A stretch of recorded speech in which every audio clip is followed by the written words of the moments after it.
Good morning, everybody. How are you, my friends? Why is Elden Ring running? Oh, no. Oh, no.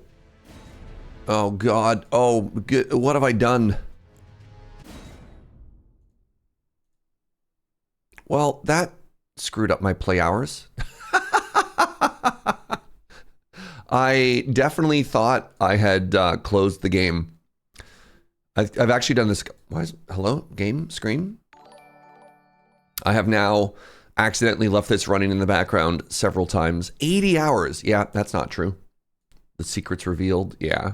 Hi. Good morning, everybody. God, stop it. I don't know what's going on with my computer this morning. It's misbehaving.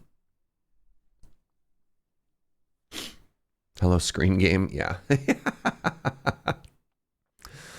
Willie, thank you for the 67 somewhat current meme. Oh my God.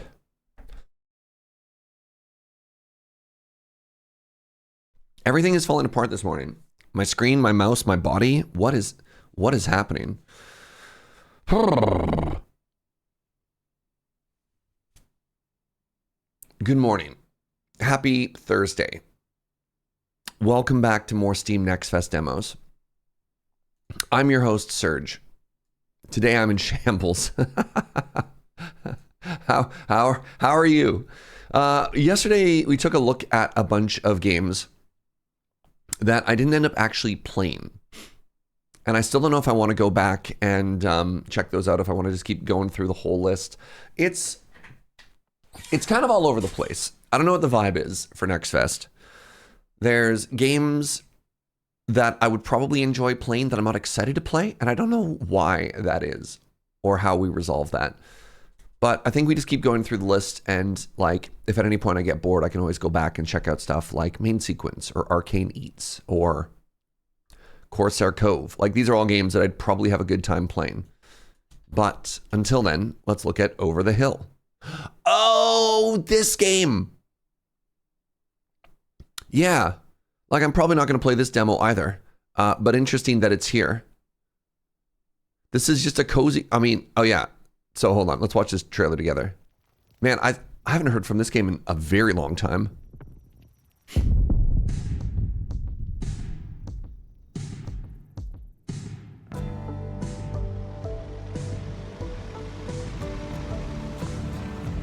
Oh, that wasn't in the original trailer we watched.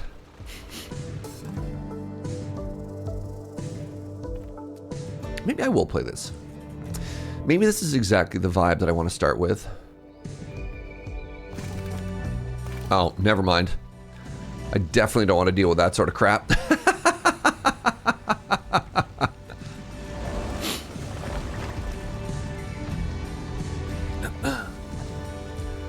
You notice the little capybara?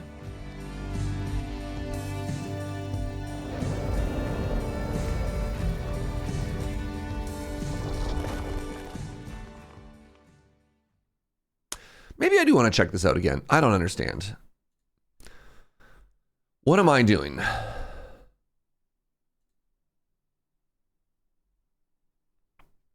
It's a cozy game until it's not, visibly. All right. You know what? Why not? Why not, JC? What are you called? Over the Hill.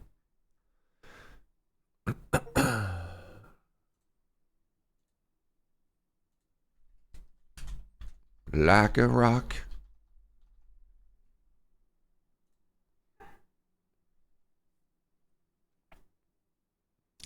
Were those the Corinthian pillars? I guess we'll find out. I've always wanted to go and drive through the deserts of Algeria. That thought had literally never occurred to me before. Where are the rest of the lyrics? Oh, like a rock. There you go.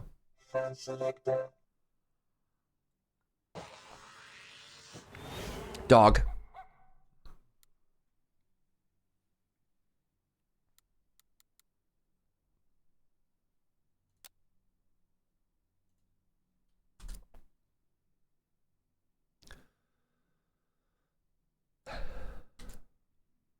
Transmission automatic. You know what? On a game like this, yes, please.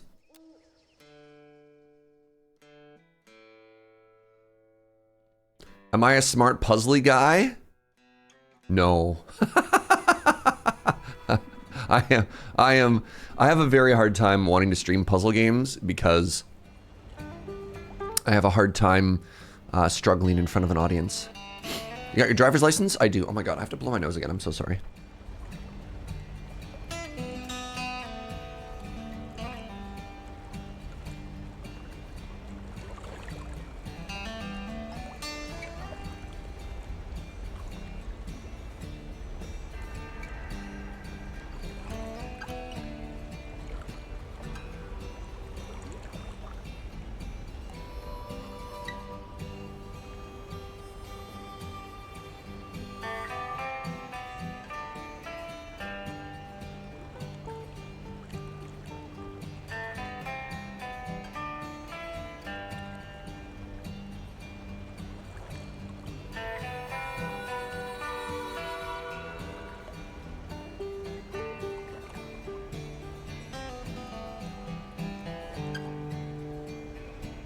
I am 97% of the way through a cold.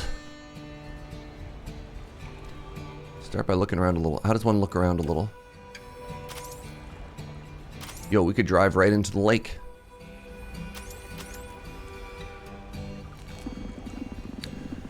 Let's move!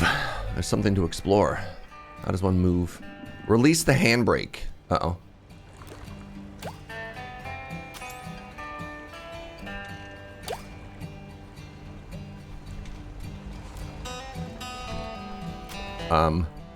All right. No! Their house fell into the lake. That's so tragic. Good morning, doodly-doo. What? My car can take damage. What kind of a truck is this? Automatic transmission allows for a really calm and meditative ride. If you want to be more in control, switch to manual transmission. And that's what you call a lake house? Nice, nice.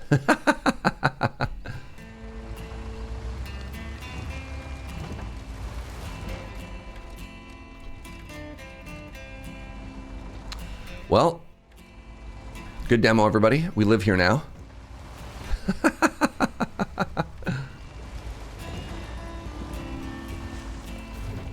Oh my god. They said this is supposed to be calm and meditative.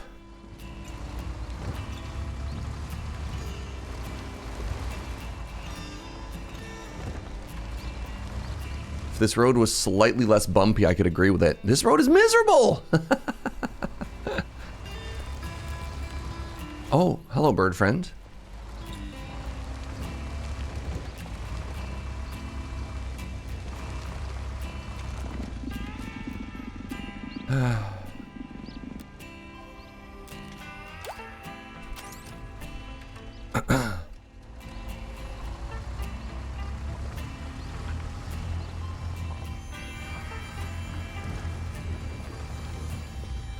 Y'all.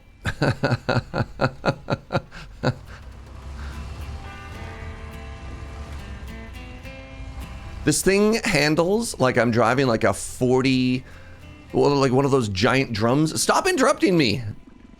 Oh, you know what? Nah, I'm not enjoying this.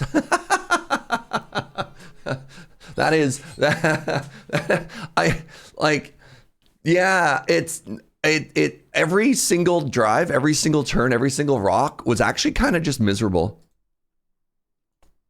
So no. I thought this was a game about, I think this is a game about like, you know, I don't know. A game about exploring places and having a good time and enjoying like the view and the vistas. That was not what we were looking for there. Well, all right. The nice thing about demos is I didn't spend money on that.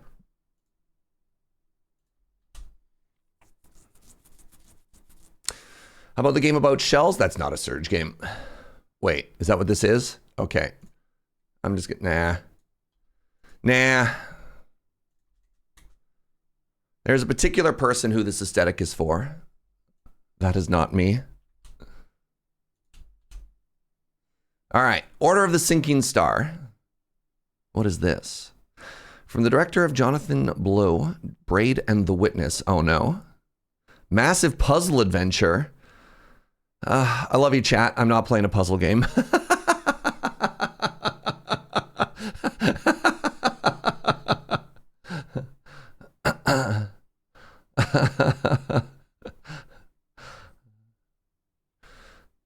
It does seem very interesting. Yeah, I mean, we'll watch the trailer. Let's watch the trailer. Because this game is definitely for somebody. I'll tell you more about our new game, Order of the Sinking Star, coming out later this year. It's a huge puzzle adventure where you explore a big overworld and drop down into different sub-games. I say sub-games because it starts out as an anthology of 4 different games. First, the Heroes of Halling, a band of fantasy heroes who started a moving company and ran into trouble. A warrior, thief, wizard, bard, cleric, and druid, all of whom have different puzzle powers. In another game, the Mirror Isles, a wealthy trader is navigating this archipelago where, in a blink, the mirrors can swap him with his reflection. In The Promise, there's an explorer of deep caverns who uses giant gems to power beams of light, the different colors allowing him to walk through walls, smash boulders, or perform 12 different abilities in all. In Skipping Stones to Lonely Homes, there's a marooned sailor in a world of big stones that skip across the water, lily pads she can ride, and rivers she can redirect. You can play these 4 games in any order. At first, Order of the Sinking Star appears to just be an anthology of these games. Then we get to the real point of the game. The worlds collide, the characters meet each other, and we enter a complex universe where the objects from each world interact. What surprises happen when the wizard can teleport swap with whatever he sees in a mirror? What happens when you can mirror a fire-breathing dragon? What can you do by shining the colored beams on monsters? At this point, you travel the overworld to explore all the different ways these worlds can combine. The combinatorics are huge, and that generates many levels. Combinatorics, There interesting. are over 1,000 puzzles in the game. And the Heck no, this is so many things. not a headache, but not hard just to be hard. Every puzzle has something unique and interesting to show you. In the story, you'll find that all this world combining is being done by a mysterious organization called the Order of the Sinking Star, whose secrets you may uncover if you can get far enough. We'll share more information about Order of the Sinking Star, including release. This game is for somebody, and they are eating good right now. For watching. The X means I've played it. I haven't really done like actual reviews so far. But yeah. Big old puzzle game. All right. We're at Shroom and Gloom. I can confirm, very tasty for you. Glad to hear it. Devolver. Oh, this one. Interesting. Descend into the underrealm, where danger wears a mushroom cap, and the key to victory is just a card away. Shroom and Gloom is a first-person roguelike double-deck builder, bursting with fungal foes and mountains of mega combos. Build 2 distinct decks. Use the Explore deck to navigate dungeons, modify your cards, and unearth new weapons. Switch to the Combat deck to hack, slash, roast, and eat the strange creatures that stand in your way. Choose your cards carefully. Grow wild abominations. Discover unholy synergies. Fight to reach the gloom one move at a time. Every decision matters. Every card could be the difference between victory or a new beginning. Shroom and Gloom. Play the demo now and see how far your decks can take you. Did we play Iron Nest? I took one look at it and declared it not a Surge game. No, I've seen that one. That is not at all the kind of game that I like to play. We played about 30 seconds over the hill, bounced off it. I took one look at the Iron Nest trailer and actually just deleted it from the list.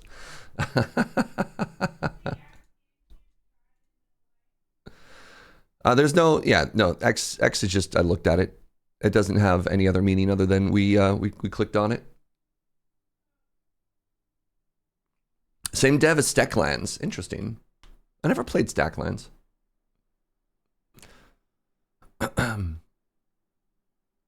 Oh, God. All right, give me a second here. The screen's going to flash black a whole bunch of times. Exclusive full screen. Who does that in 2026?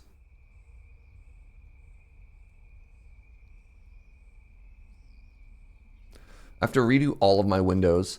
I don't know if this has ever happened to you before, chat, where you have a bunch of things in other windows, and then it depends how many monitors you use, and then everything flashes, and then it just like decides to randomly reorder where everything was. Don't love that.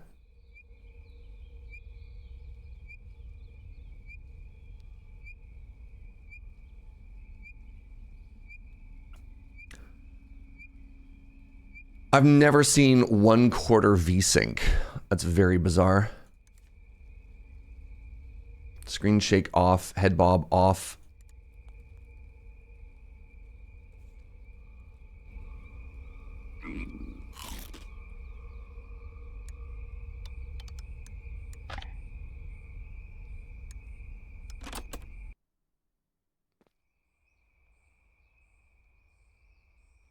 W.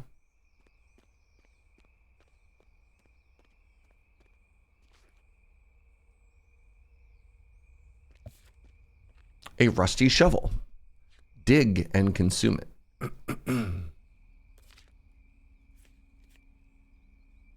Oh. X marks the spot. A key. My first W of the day.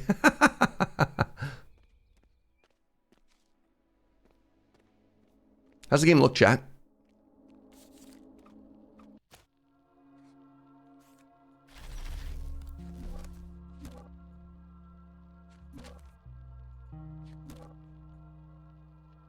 What do you mean, rest?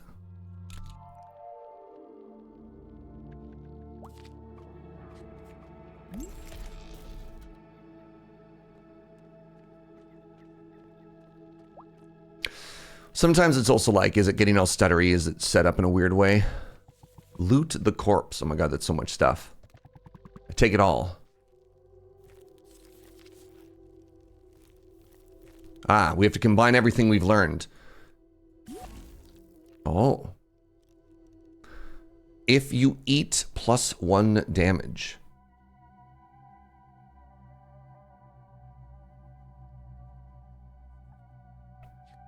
Become lodged. Has lodged in it. Great. Okay. Bite. Deal 5, heal 2. Sure. No.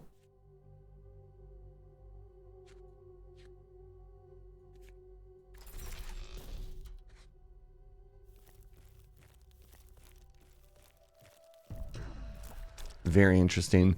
Hello, you weird little guys. How are you? So I have 3 energy used to do stuff. Very nice. I'm taking a total of 12 damage here. It looks to me like I can only kill 1 of these. Its little arms go up.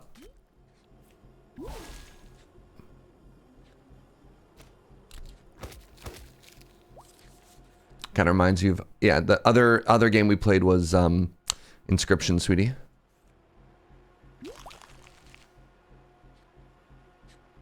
Add vulnerable, 150% damage. Sure. Let's make you vulnerable. Does it show me how much? 150% damage. This should be lethal. It is lethal. I don't get to eat my food when the fight's over. That's too bad.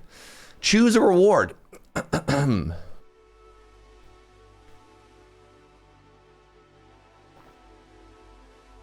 Build a structure to season your weapons.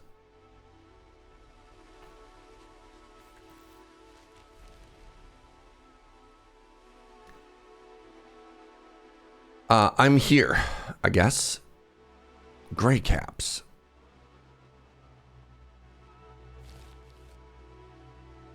Glad 4.5 rounded up to 5 or else I would have been sad. Yeah. A lot of games will show you a preview of what the actual damage would be in a case like that, but you know. A gift from below.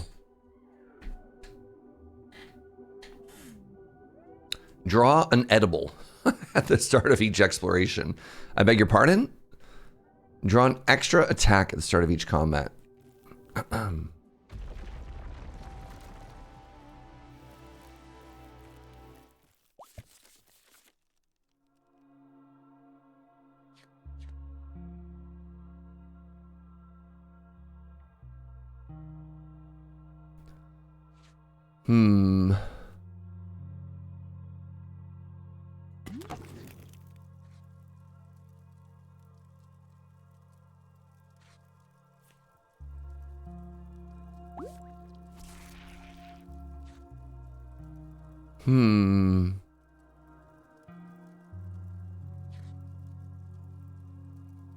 Reveal or ignite.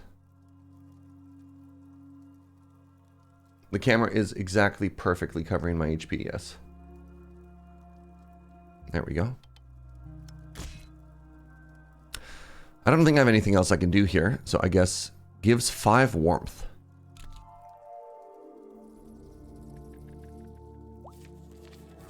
Ah, my shovel is back.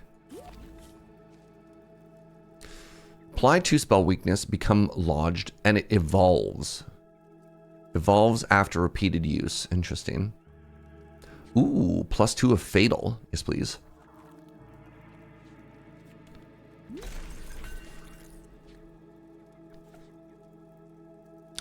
When you eat, increase its damage. Am I taking suggestions a little bit later? We'll have kind of a back and forth, but typically asking for suggestions between games, not during a game. All right, let's keep moving, I guess. Do I rest 5 times? Like, what is this? If you rest, take damage. Okay, how do I leave?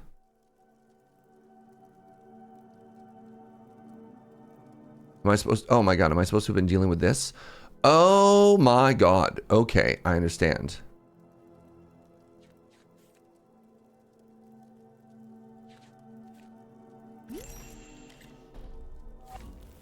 Aha.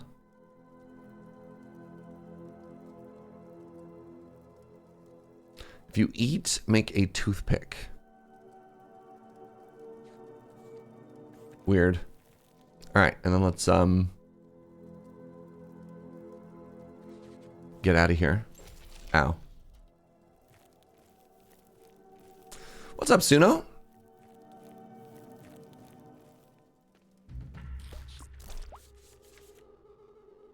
You're sleepy. We'll do nothing. Poor little guy. All right, currently on the hook for 10.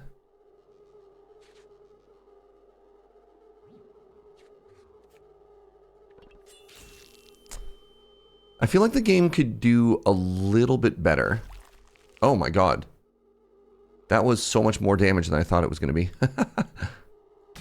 I feel like the game could do a slightly better job of...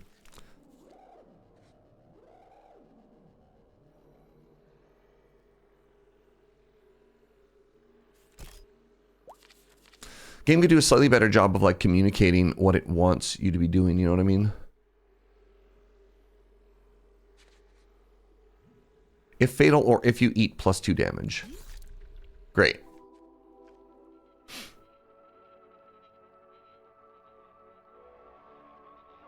Rain sounds.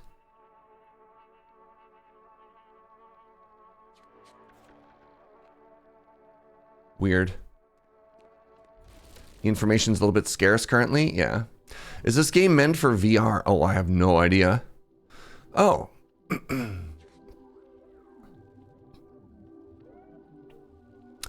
Toasties I want, eat I will. Demo Toad. His name is Blake. Rescue Blake in the full game? Poor Blake.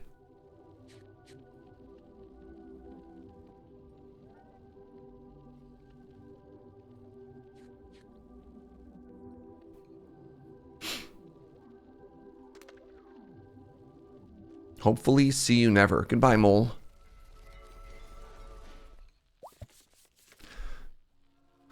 Okay, we got a shovel. Another hungry blade? Sure.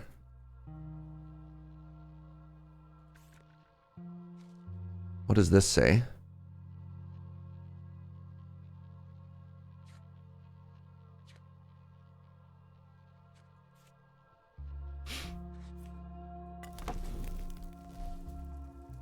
Looks fixable. All right, we rest. You just arrived and you're immediately not vibing with this game. It's a little bit odd. It's a very bizarre art style. If fatal, create toasty. I wonder if I can have double. Do I get double toasty? Oh, I do. All right, that's fun.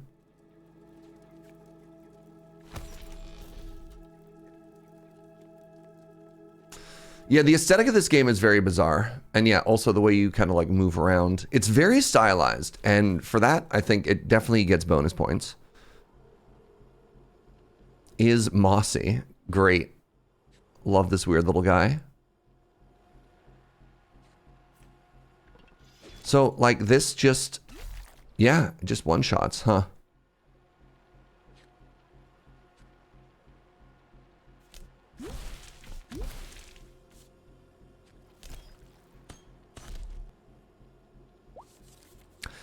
Well, now you look like you're trying to do so much damage to me, which I think is a little bit unfair. So hold on, do 17. That is enough to kill you. Deal.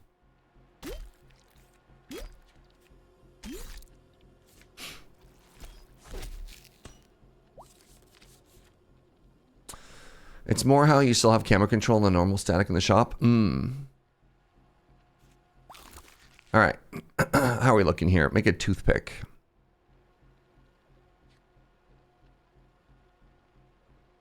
Do I have lethal here?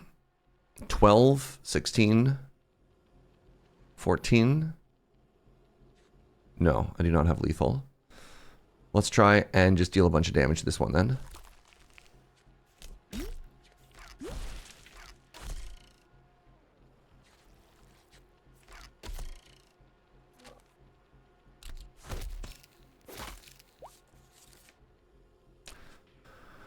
The Hungry Blade.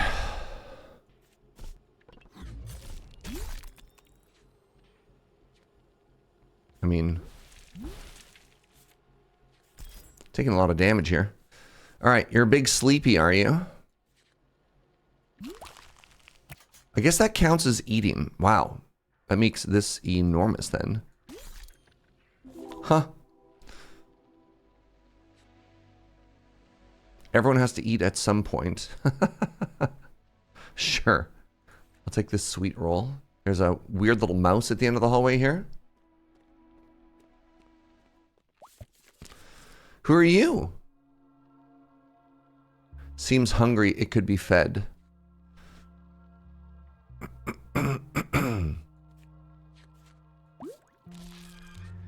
Have a sweet roll, little buddy. Well, goodbye. Okay, rat gift. Unlock.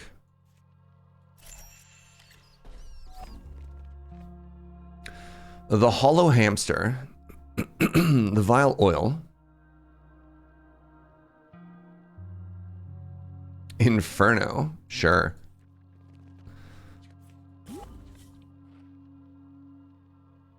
Deal 4 damage. Make return stroke with half damage. If fatal, draw a card.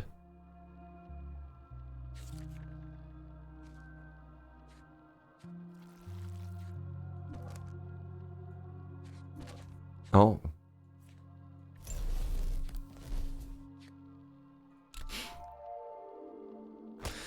Gonna have one big blade. We are continuing to stack, aren't we?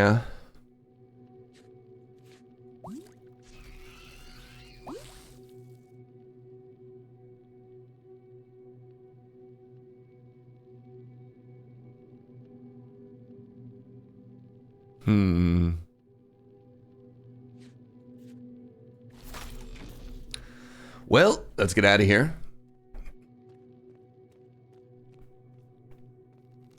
Like, it feels like it's taken some inscription or some inspiration from Inscription, but this is a very different game, right?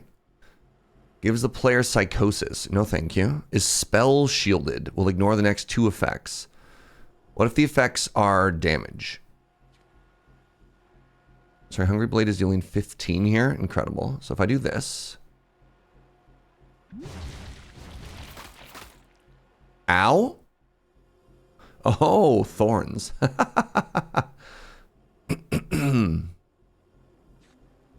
Oh, you just ignore everything. Well, that's stinky.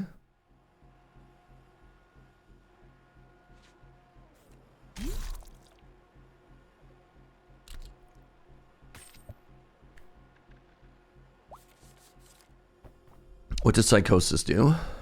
Take 5 damage. I don't like that. I don't like that at all.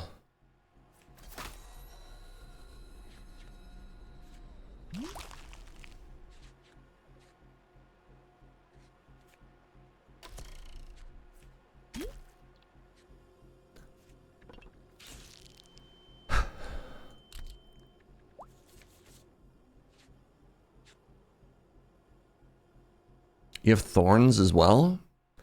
Extremely rude. I'm sorry, what?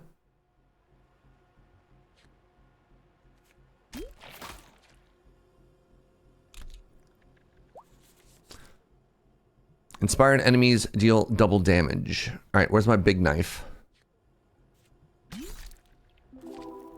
Feel like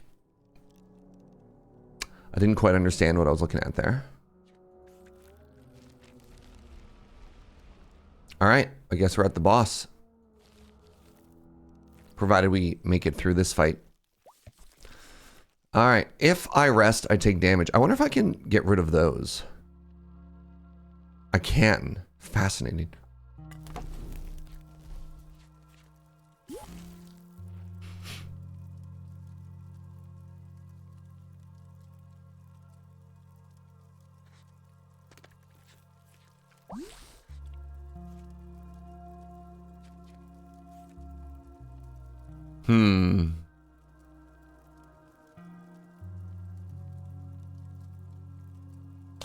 The gloom beckons you forward. If you rest, you take 5 damage. Okay, so using the... Oh. Using the torch there was bad. I'm learning.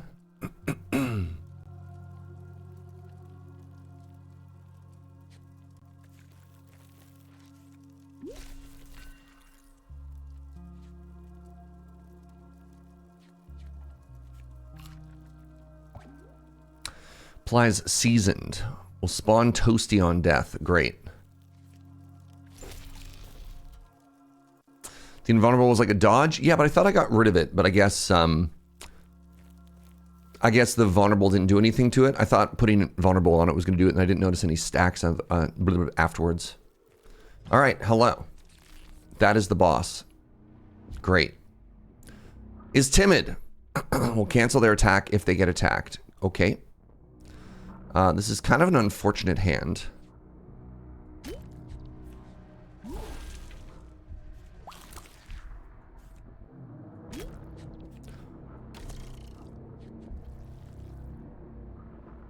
I mean, I guess I'm not supposed to kill them. And you have thorns? Great.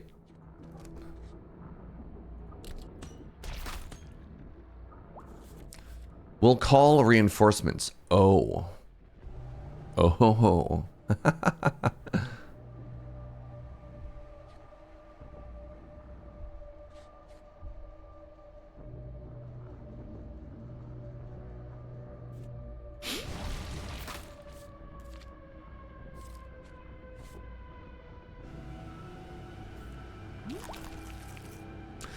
I thought it was supposed to give me food when it died.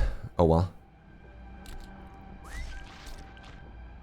Oh, they get bigger. Oh, they get bigger. Okay, okay. I have learned that they get bigger. Oh no. All right, big toasty. Great. All right, so apply some vulnerable. Can I do this again? Yes, I can. Great. You hit 4. I wish I could see how much you hit for. 150%. This should hit for like 40? I don't know how math works, y'all.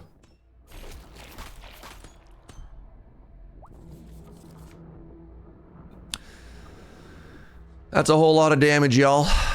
That is a fairly substantial amount of damage. If I do... There's no way for me to do enough to kill anything here. And you have moss? No, you're still vulnerable. So I guess I just want to kill this, actually.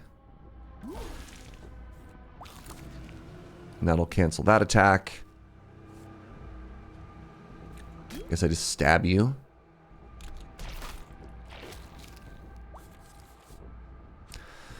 The Inferno is back.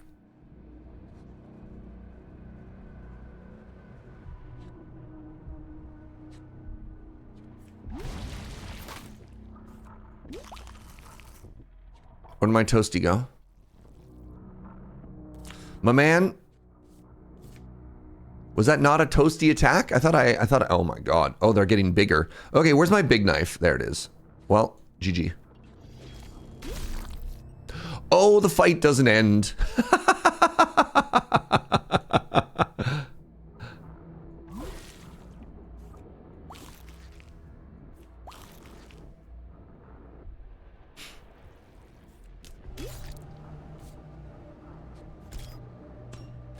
It dies before it gets seasoned? I thought it was if fatal, make toasty, but apparently it's fine. It's fine. We're learning. We're all learning together, chat.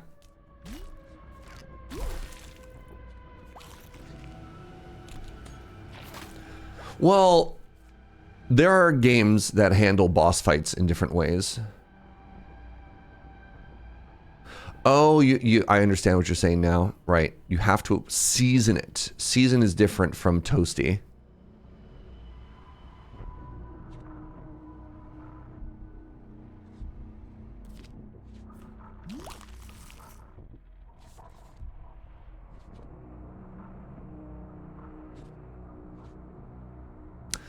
We'll spawn one toasty on death.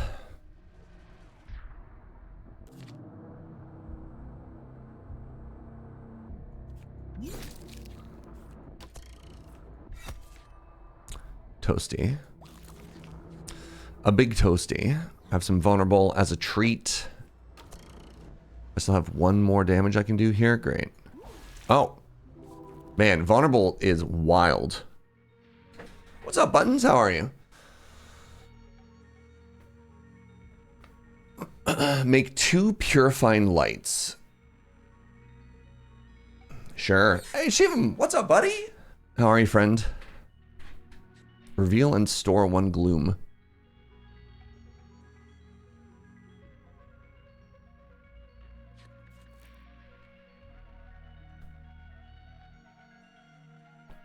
Should I save the flashlight? I mean, that was the boss fight. Typically where you want to use it, right?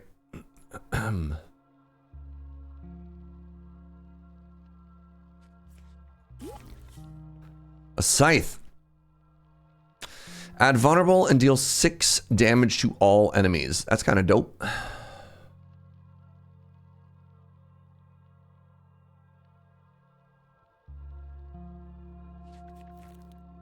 Take a big old AoE. I mean, also, it's literally our first time playing. We can just kind of figure it out, right? Can I get rid of... I can get rid of the damage stuff. Okay.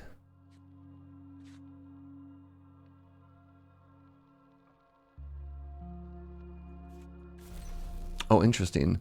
Roasted snack. Oh, max HP. Oh. Well, that's exciting.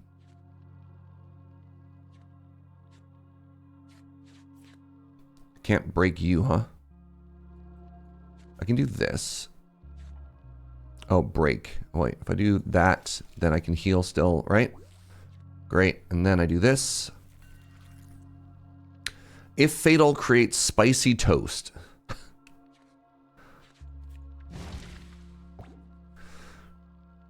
Make hot, toasty, and spicy toast. Great.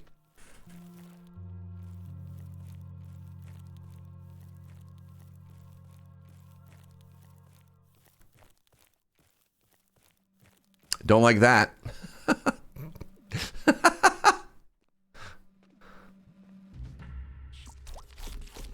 Oh my god.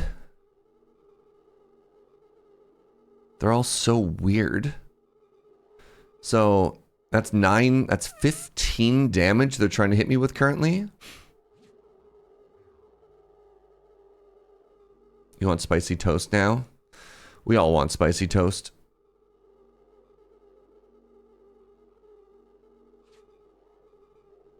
This is horrifying.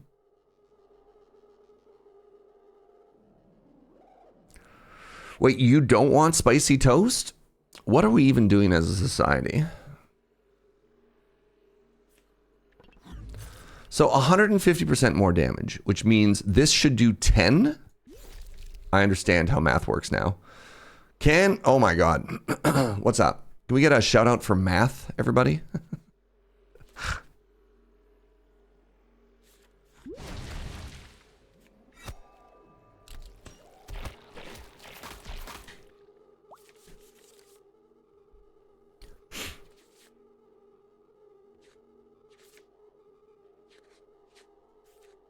Sorry, what is this? We'll apply 5 rage. Okay, I didn't expect that to die, but that's fine. Exosa, what's up, my friend? Thank you so much for using your prime here. Appreciate you. All right, let's get some healing, please, and thank you.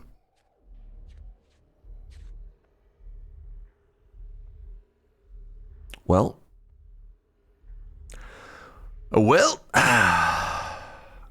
Oh, if I had done the math slightly differently, it's fine.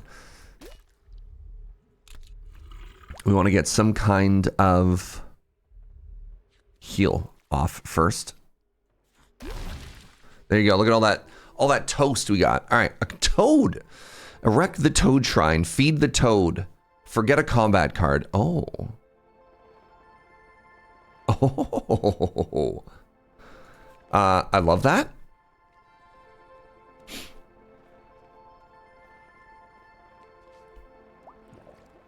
Oh, cool. I just full healed. Love that for us.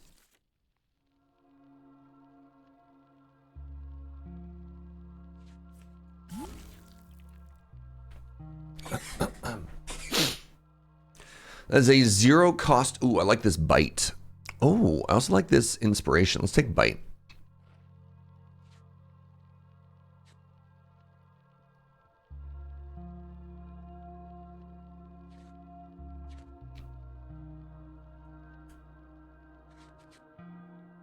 Weird. Break or fix. Right, that only says break. What do you do? Can be revealed. Puppet Husk. Make a permanent copy of target card and consume. Cool. Weird. This game continues to be extremely weird.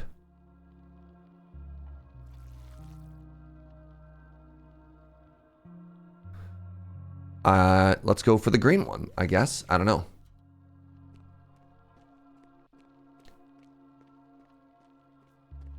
It's very interesting that the food of choice while in the fungus caves is toast.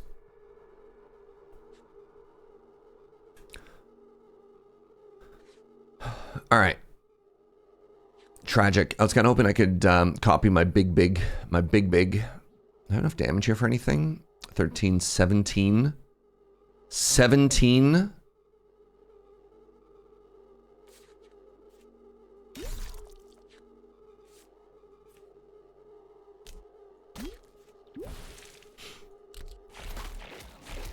Ow. 27 damage.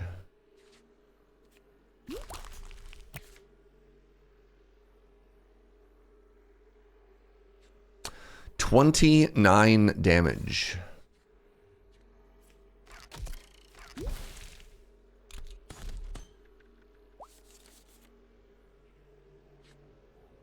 Hot and toasty. Oh my god.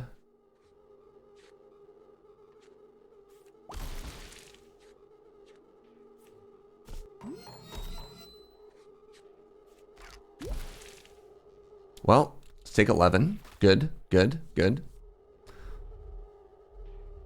I'm going with you on your errands. Delightful. All right, so deal damage, heal, end season. Spicy Toasty. Heal 3, deal 3 damage to all, and then consume. Okay. We don't want that. I do want to kill this one, because then I get to draw stuff. Deal 2 damage, a fatal draw card. Okay.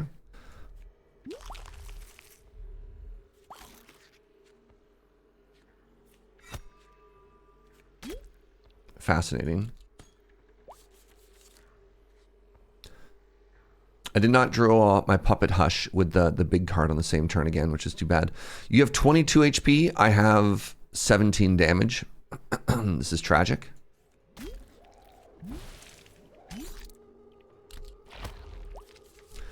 I have 7 HP.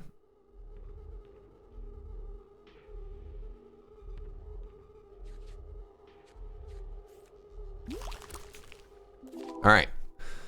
Make a Band-Aid. Okay. Make painkillers. Make a muscle spasm. Oh, wow. Break or fix, and if you break or if you fix, max HP. Incredible. Gross. Take the muscle mallet.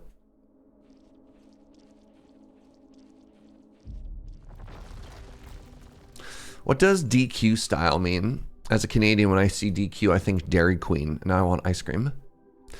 When any fatal card triggers, draw a card. Oh, very good. Thank you.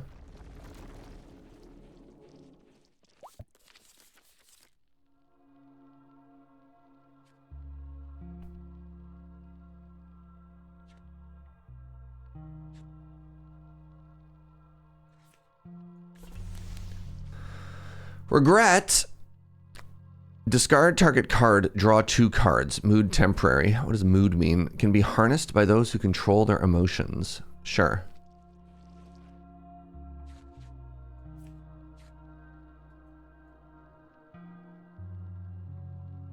Looks breakable. Do I have to do it again?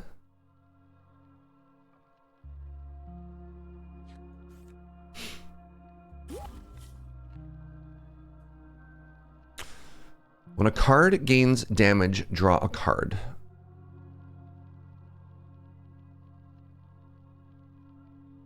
I think I'm going to skip this.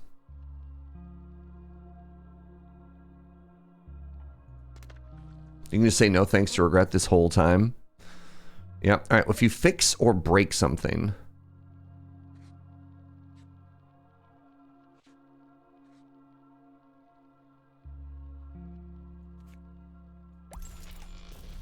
Cheap lighter. Roasted snack.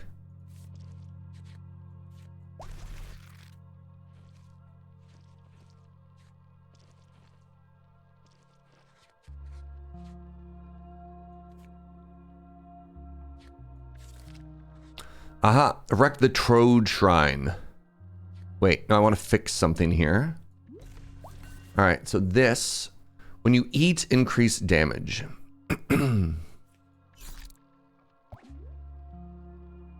Okay, good. Good. Oh, I don't have any energy. Tragic. Do I want to keep smashing this rock? I don't think I do. I only have 14 HP. I did get up to... Oh, I can rest. If I rest, I take 8 damage. Every part of this is terrible. I guess we leave.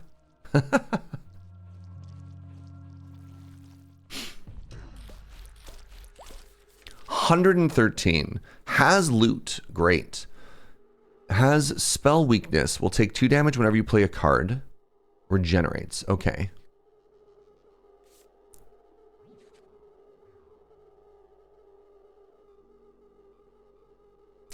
I think I just die. Like, I think I just actually factually am dead here, right?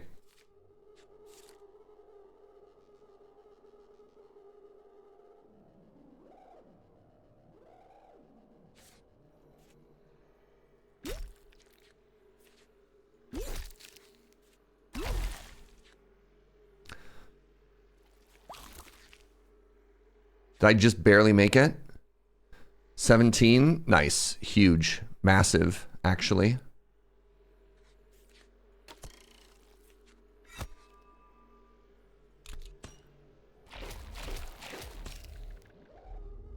All right, how about this turn? That's 21 damage. Oh my god. Okay. Good.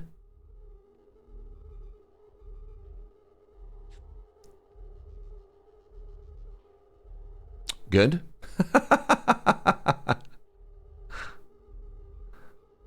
One hornwort. One hornwort, please. Oh, baby. Just what the doctor ordered. I remember the hornwort Mama used to make. I think we're dead.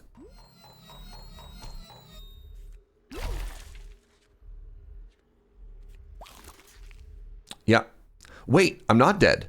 No, I'm still dead. Dang it! The double toasty couldn't quite save us. All right, what happens when you die?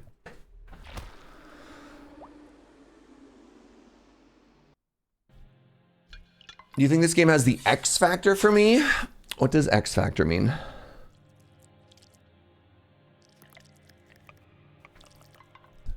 What's up, craziest owl?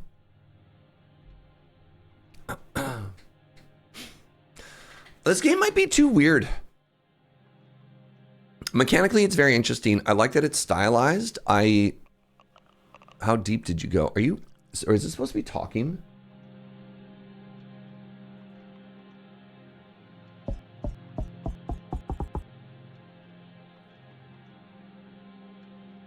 The lunch lady. No, I don't think this is, if X Factor is some kind of special sauce that you enjoy, this not quite. It's a very interesting game. Mechanically, it's doing some fun stuff. They've made the game like extremely, extremely immersive in terms of like what it wants its world building to be and what it wants its vibe to be. But it also kind of just makes me feel like I'm playing like a Ren and Stimpy game. Yeah, Binding of Isaac would be another one. Eugenics would be another one, which are just like, okay. It's a little bit gross, but like, sure.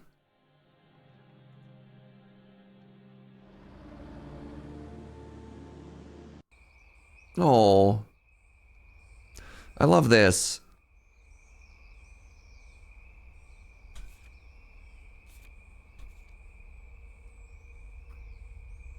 The gameplay is good, but the vibe is off. I mean, even the gameplay it's, I don't know. So the game is interesting because you can't block, right? So just like from a mechanic point of view, you can't block. Instead, what you're supposed to do is you're supposed to constantly sustain. And then they've got two decks that you're making. You have the exploration deck, so the camp, the whole camp mechanic is very interesting mechanically, right? Like, there's a weird little bird noise in the background. You go through the camp, you try and get as much value as you can out of that. That's kind of fun. It reminds me of, there was another like very narrative game that we tried playing a couple times on Roguelike Roulette, but didn't quite work, where you had like it was like a cyberpunk deck builder, where you had a communication deck and a combat deck, and you could either like fight your way or try and talk your way through stuff. And which is, and again, an interesting idea. Grifflands, thank you, Treon. It was Grifflands, yeah. Which is like neat in execution. But I ran into the issue of like, God, there's just so many mechanics. So many mechanics all at once. And I mean, I guess that's fine. You know, It's a roguelike. You play a couple times and you try and figure it out. But I think there's enough friction points of just like extremely, extremely, I don't want to call them dense mechanics. I think they're just like lore mechanics. You know, they've built this incredible world through the art style, through the camera movement, through the exploration, through the weird butthole tunnels. right? And I think you're going to look at that game and you're either immediately going to be like, yes, this is the sort of game that I love. And it's, you know, all packaged up within the, you know, nice little box of like, this is a roguelike, a deck building roguelike, but slightly different. Or you're going to look at this and you're going to be like, oh, this is too much for me. And I think I'm on that. You like Griftlands a lot, but didn't stick around forever. So one of the issues I had with Griftlands was it was very narrative, like very, very, very narrative. And as such, after having played through it once, I was like, what? I don't have any interest in playing it again, right? Like the beautiful thing about a game like Slay the Spire is the balance is so perfect. The game length is so perfect. The replayability is so perfect that you're like, okay, I died. Let's immediately fire up another run. Griftlands didn't have any of that. Griftlands, I felt like I played through a campaign and then I was like, and I'm done. So your problem with PoE 1, I don't want to play through the story ever again. You're like, get me to the end game. That's kind of funny. Isn't that a thing that happens in like World of Warcraft where you can just like, all right, I just want to unlock a max level character. And you could, I think they gave you tokens eventually where you could just, you're like, all right, I've skipped the campaign. I have a max level character. And now I just get to get like gear and end game stuff.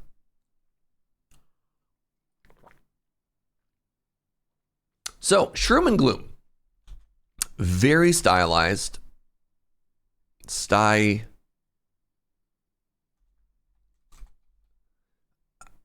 don't know how to spell the word stylized. That seems wrong.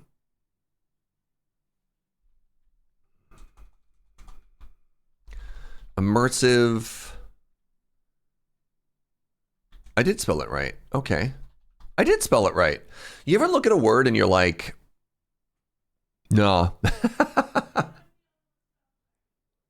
What's up, Mr. Gibberish? Also, I'm using a programmer's notepad that doesn't have spell check, so that's also interesting.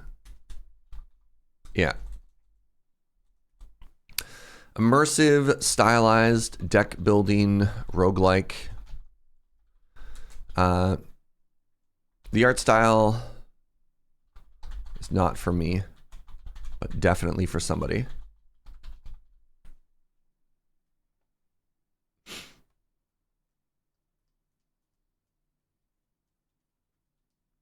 Very interesting. Very, very, very interesting game. But yeah, not quite what I'm looking for. I don't want to say I've been striking out this this demo day, but nothing's quite hooked me like the last one. Last time we had, I think the big clear winners for me, previous Next Fest, were Everything is Crab and Rune Dice. Finding what you don't want is also useful. Yeah. But we've been live for an hour and and I'm already through 3 games. And the list is getting shorter. I thought some people in chat popped by earlier and looking for suggestions. So if you got suggestions, hit me up. I'll add them to the bottom of the list. At least you liked Truck Kun. Did I? I thought it was very funny. I thought it was very interesting. You played Over the Hills demo and it was cozy. What? I bounced off it in under 5 minutes. It felt like I was trying to drive a 40-gallon drum. I felt like every single button that I hit, I was like running into a rock and getting stuck on stuff and getting into the mud. And the way that the tutorial jumped in, I found to be immersion breaking. I left that tutorial in like sub 5 minutes, Barbarian. Yeah, cozy is not the word. Just constantly full of frictions. Oh, you don't use controller? Oh yeah, no. Mouse and keyboard, it was miserable. Oh, it was, yes. Yeah. Have I checked out Screenbound? No, I have not yet. That's good to know that it feels a little bit better on controller. But yeah, it did not feel very good on mouse and keyboard, unfortunately.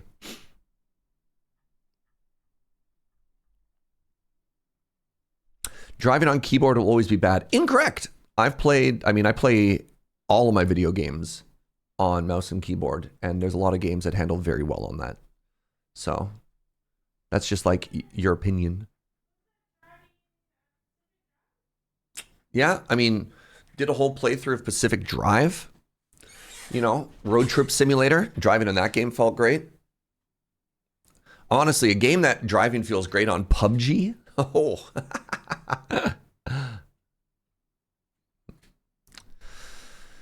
Let's check out The Rusted.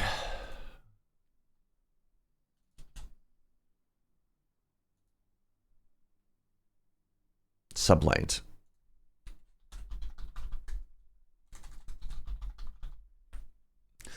The world belongs to machines.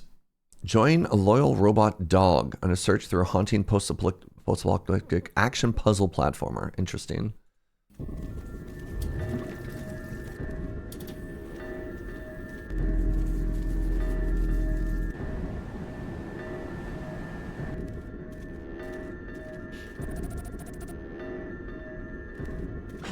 Do you want another puzzler? I'm not a huge puzzler kind of person. Like even sort of the side-scrolling thing like this is not quite a Surge game.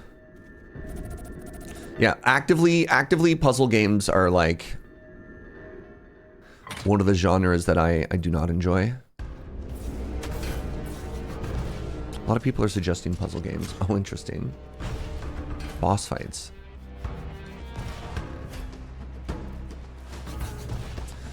How do I feel about auto battlers? I've never played an auto battler before.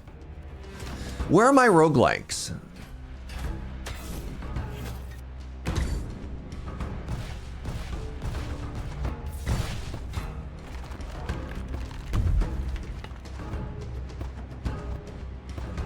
May I recommend one, please?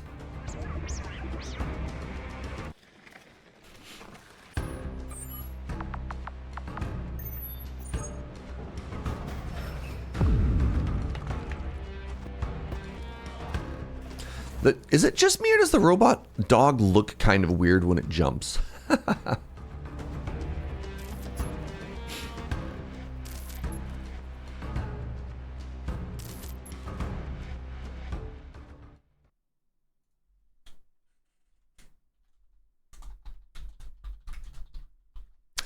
Written down your suggestions, Mr. Gibberish? Sure, check this out.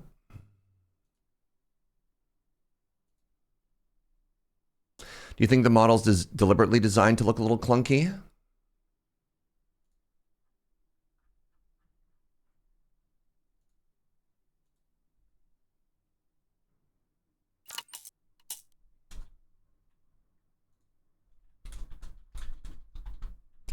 Put your game at the add it to the list, Barbarian.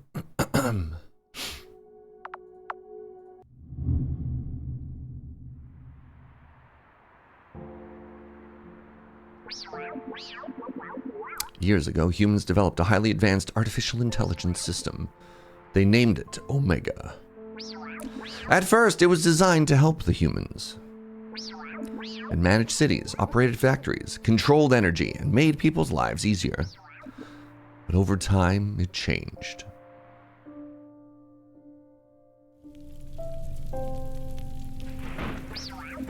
It began making its own decisions. Instead of protecting humans, it saw them as a threat. It took control of the systems, then the factories, and then finally the robots. The cities were attacked, and humans could no longer live on the surface. The survivors were treated underground, into tunnels and shelters.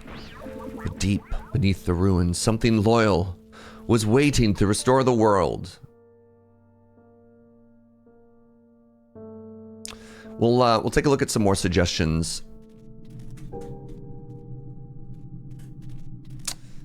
after the next game. Better to make suggestions sort of between games than than during a game.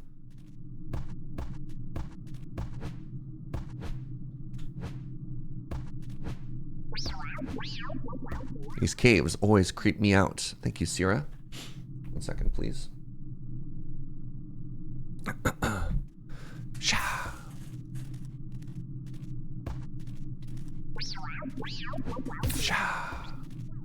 Movement feels good on a puzzle or on an action platformer. You need your movement to feel so tight.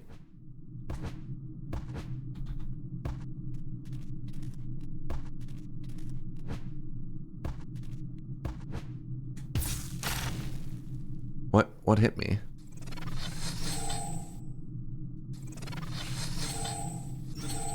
Interesting.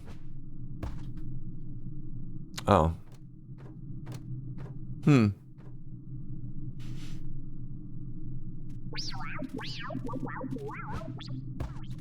Omega Mind is cruel.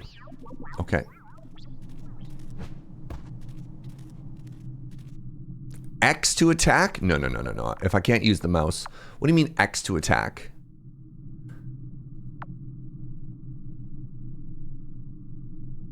Oh no. This might be a game breaker for me. So, for example, in like other...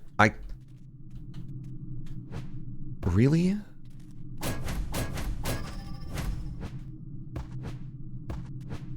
Yeah, the jump animation is really weird. So, uh-oh.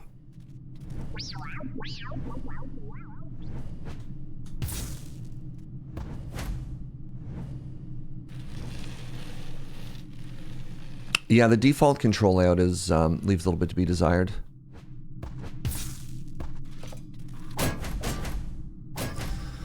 So when I played Hollow Knight, they allowed me to do WASD and mouse. It's very interesting. I can't use the mouse to control anything. So now I have to use arrow keys, spacebar to jump, shift, and then X to attack, which is not great.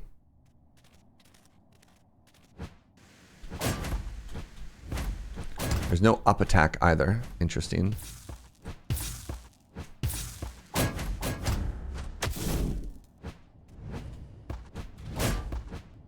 Yeah, arrow keys in 2026 is correct. I mean, again, I feel like this is a game that has been made for controller. And so for those of you who don't know, because maybe some of you don't know this, what was my heal button again? Q? I have a bunch of scar tissue in my left hand. And so I can't use controllers. Like I just don't have the hand function. So I basically have to play with mouse and keyboard.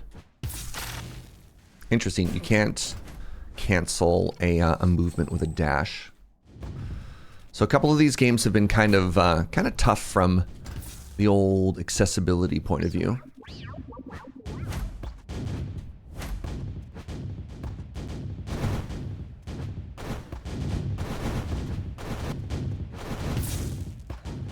Oh.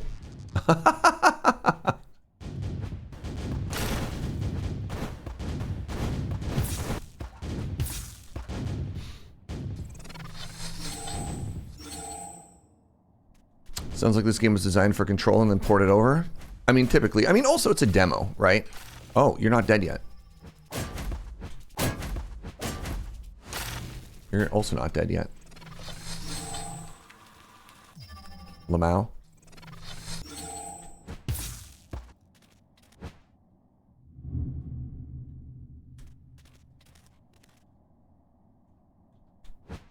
Yeah, the interact is a little bit slow too. I would describe a lot of games in this genre of wanting to have some amount of flow. And so the ladder was kind of weird. And the box push is also kind of weird. Goodbye.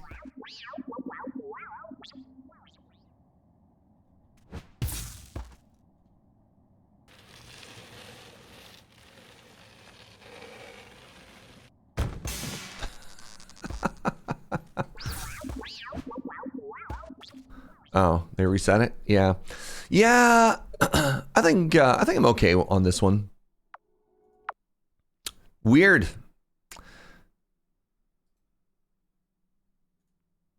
That's too bad. Ow. The controls are also kind of weird on that one. It's not even just the animation, it's the when you walk up to it and you press E, it just feels slow. It feels slow and it feels a bit clunky. This is a genre that thrives on precision and quick responsive animations. The climb animation is very, I don't know if you noticed it, the jump just looked and kind of felt sort of off. hopefully these are all sorts of things that they can fix and they can work on. But yeah, so dog-based action puzzle platformer. Controls a little clunky.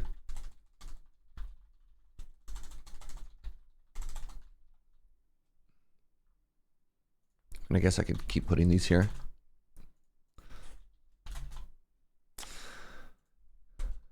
No mouse and keyboard option.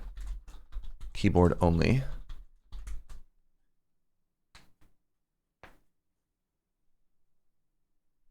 It's supposed to be action, but it didn't feel like it. Yeah. Were the controls a little rough? Maybe. Maybe. Somebody was telling me, I think it's Barbarian, it said it wasn't Neon Pulse. It was like Pulse something else.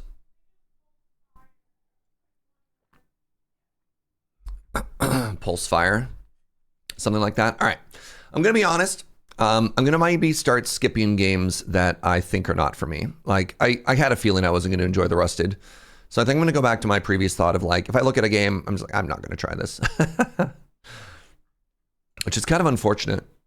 We'll find one. We'll find one that'll hopefully be a slam dunk.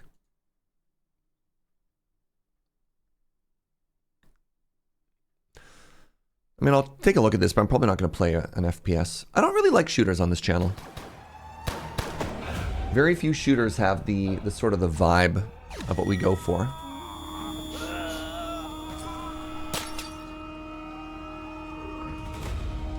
Excellent work. Your skills are impressive and mildly terrifying.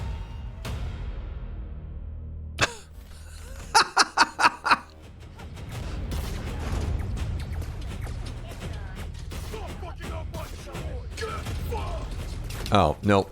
All right. This one is not surge safe. This one is not surge safe. That's unfortunate. All right, next.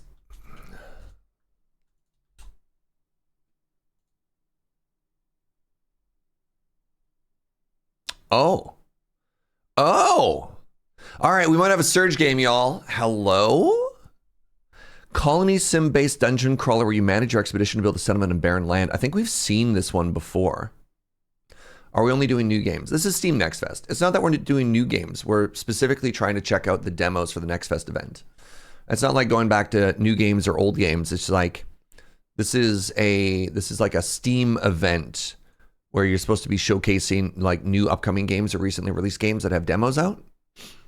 So like it's not, hey, here's a game I want you to check out. It's like, hey, here's a demo that's been released for this Next Fest that we should take a look at. All right, I think we found the Surge game. I feel like there's been a pretty massive mismatch between this year and last year, or this Next Fest versus last Next Fest.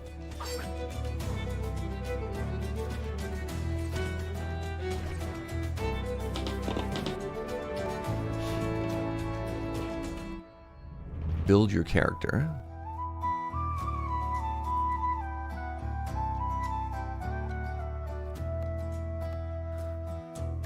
This Next Fest feels like it lacks a theme. Next Fest never has a theme. The only theme is like people want to release their game. I feel like maybe I could have done a lot more sort of like self-guided research before I jumped into this. I've let this one be almost... not even almost. This one has been entirely sort of like community driven. Yeah, I was sick for a week as well. Yeah. This one seems kind of fun. Check out this other trailer as well.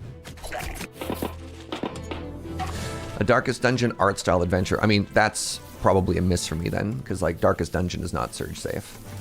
So like unless it's very like Darkest Dungeon, that one's probably already excluded. You'd categorize this as RimWorld-esque? Yeah. Yeah, it's a colony management game.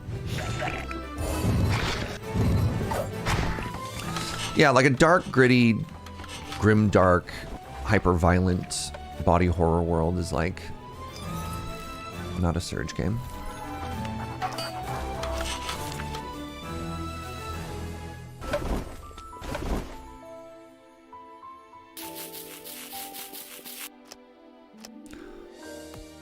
All right, I should just install this. I think I'm going to enjoy this.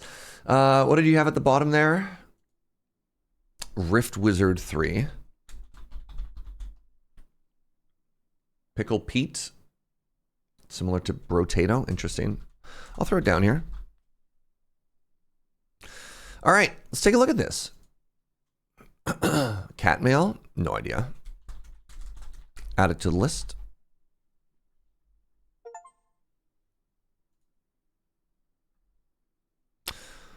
I already forgot the name of this game. Dungeon Settlers.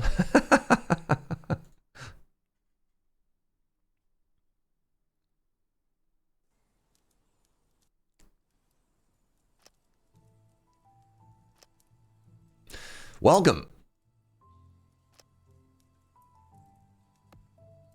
The Crawling Doom. Let's just go to normal.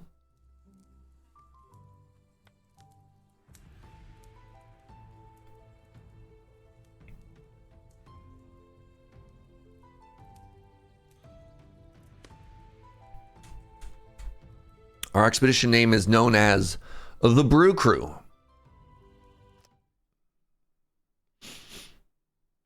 You can't get me on this game. You already have it wishlist. DD, hit me up with suggestions once we're between games. Currently in beta. There are not many implemented features and various bugs may occur. Sure. If a critical bug occurs, please close the game and restart it.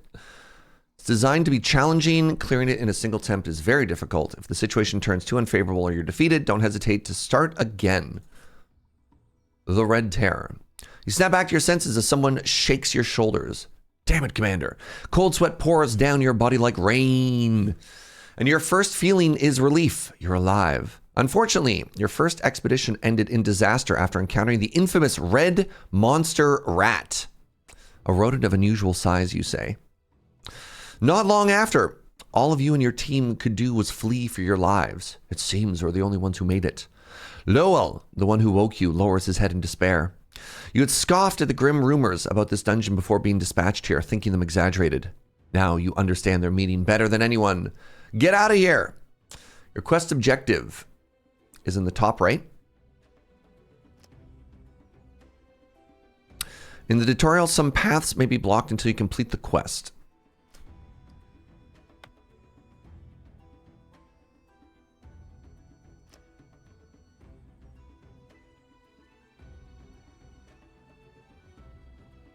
Make that a little bit bigger. Let's make the tooltips a little bit bigger as well.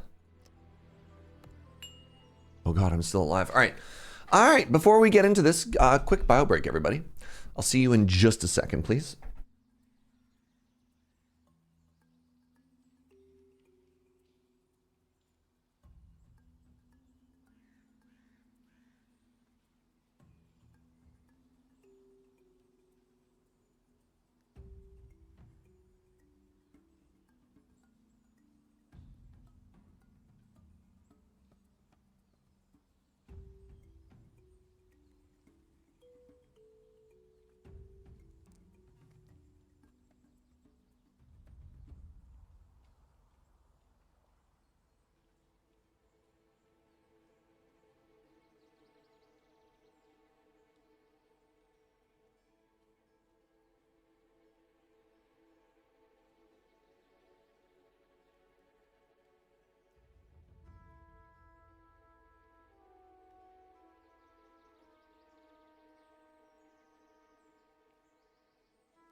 Had to roast some coffee real quick. Dang. Love the flex. All right, welcome to Dungeon Settlers, everybody. Oh my God, I'm alive. All right, so we have a camera zoom. Hello? Selecting and summarizing. All right. You can select entities by left-clicking or dragging. When selected, they'll do stuff. You can also access inventory skills, statuses, sure. Hotkeys, inventory skills, statuses, sure.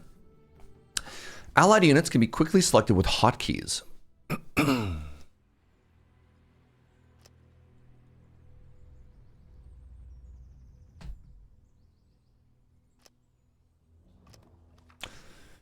Oh, interesting. So you can directly tell them to do stuff. So inventory, hard sack, they have no gear. Oh, and then they'll also just kind of move around, right? So this is not like an RTS. This is a colony management game, but then we can also like tell them to do stuff. Uh-oh. With the selected unit, right-click to perform an attack. Some ranged units use ammo. Kill!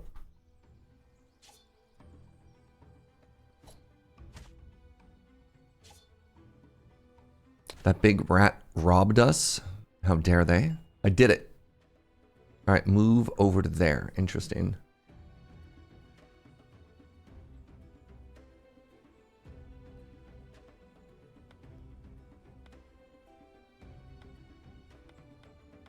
Impending doom. Catastrophe has arrived.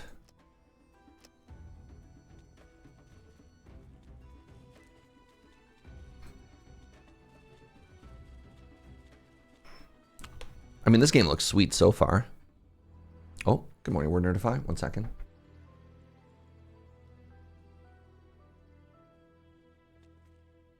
Big sneeze. Pardon me. What's this? With the unit selected, right-click an interactable object.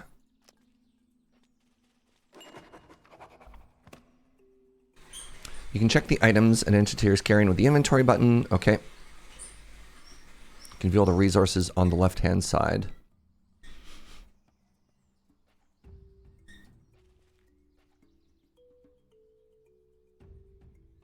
Wooden sword, 23.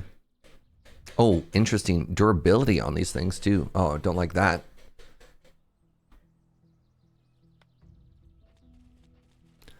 So nothing else in here, eh? Oh, use the ointment.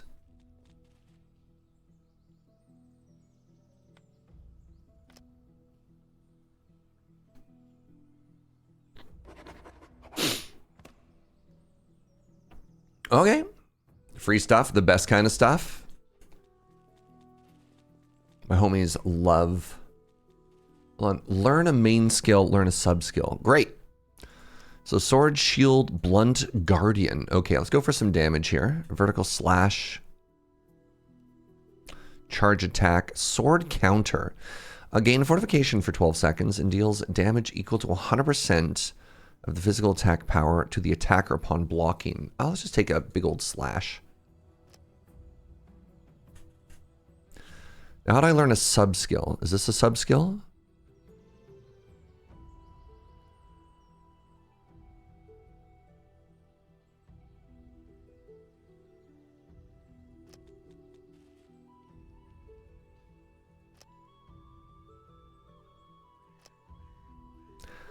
Active skill.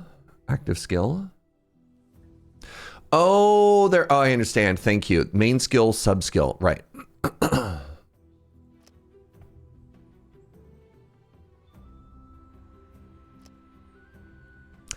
200 grip increases physical attack power by 35% when dealing damage to enemies without equipped secondary weapon. There you go. And wait, increases cooldown reduction. That's kind of funny. Sharp edge.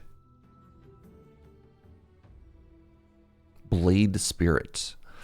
When you deal melee damage, when you deal physical critical damage to an enemy, you restore 1 energy. Oh, interesting. I have 2 different healths. What are my chances of critting in this game, I wonder?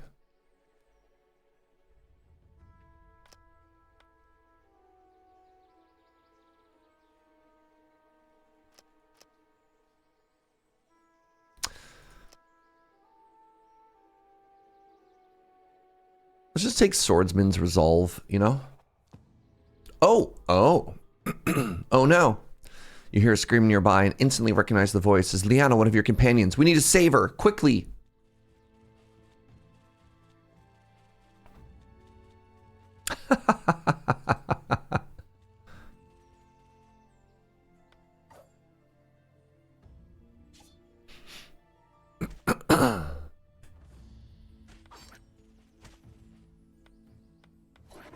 Oh, big bonk. The near-death effect is indicating that a unit is in imminent danger of death. If the unit does not regain consciousness, they'll die. A unit in the near-death state can be rescued using an aid kit. Or you can carry them back somewhere.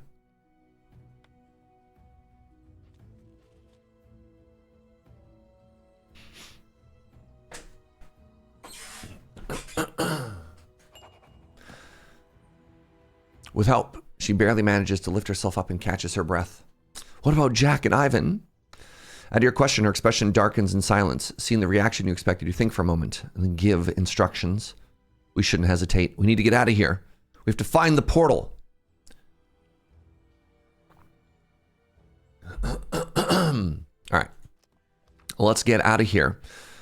Resources and gathering. Building your base and preparing for expeditions requires a large amount of resources. You can gather them, sure. Click the gather mode. If you want to cancel signed orders, you can hit cancel. So go to gather mode and collect Luma trees and forest brush. Oh, they're all up here.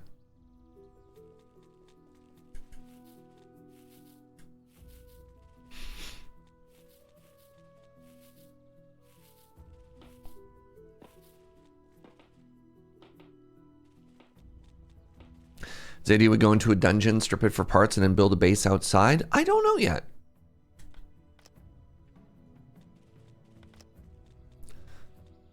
Like, it might also just be that we... Picking up items, go to C mode. Good lord.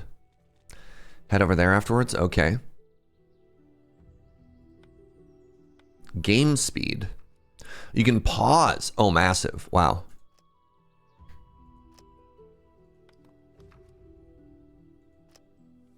Skill reset. You can drink a skill reset elixir. Okay. So we have arrows. Oh, that's a lot of ointments. Can I just do this? I can. Wow. And how do I split a stack? Nice. Great.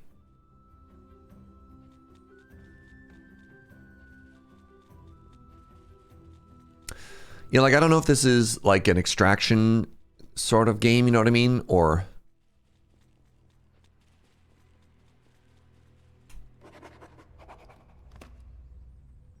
Pause in combat. Yep. When an acid bud is about to explode, pause the game and issue a move command to dodge the blast. Got it.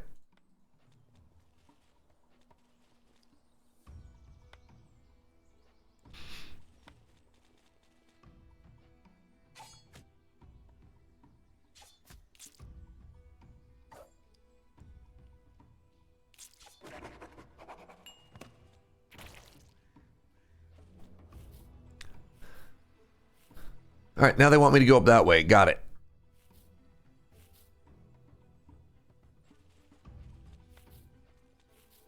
I want to gather these blueberries.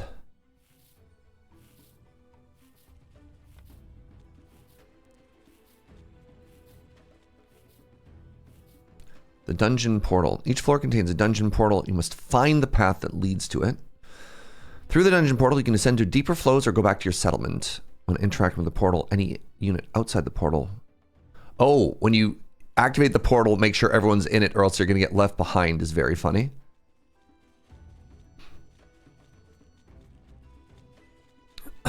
All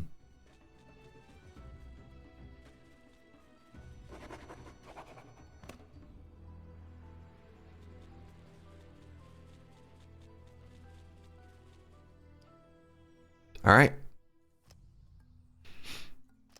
You must gather your party before venturing forth. Yep, classic.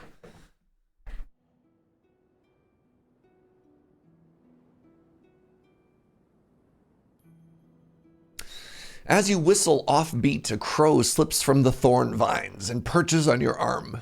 Its eyes glow blue. A gravelly voice breaks forth. Report, Commander. The crow tilts its head, unblinking. You claim the lower levels were safe. Clearly they are not. You explain that your first scouting mission ended in a deadly encounter with the infamous red monster rat, leaving most of your party slain. Then scouting is meaningless. I'll send you new recruits. Establish an outpost. Kragus. We have a new friend. Idle units. Great. Sorry, 1 second, friends. I'll be right back.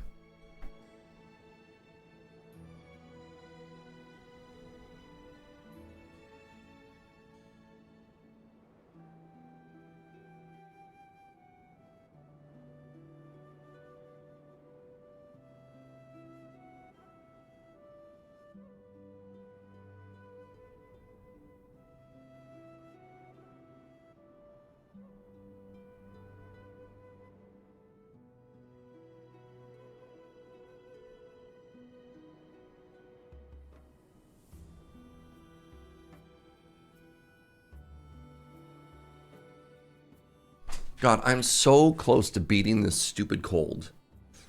And yet it just refuses to let me be. All right, interact with the wagon.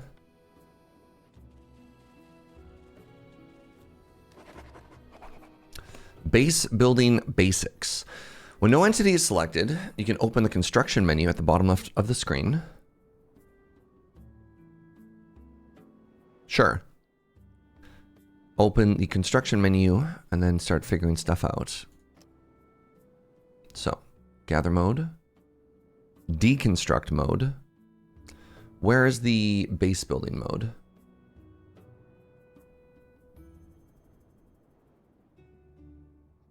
When no unit is selected, there it is. Construct a basic workstation. I will do so. One basic workstation coming right up. Let's put it here.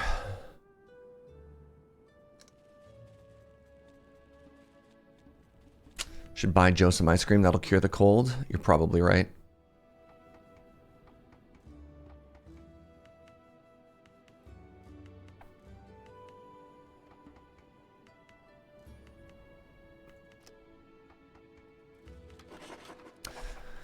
Now, when selecting a crafting structure, open the task planner. Choose add task to add it to the crafting queue. In the crafting queue, tasks can be repeated a set number of times. Sure, craft some textile. All right, give me a second here. Let's just start getting rid of some of this crap. Oh, it's nighttime now. All right. Craft 6 textile. Craft 1 cloth armor. And then 2 wooden arrows.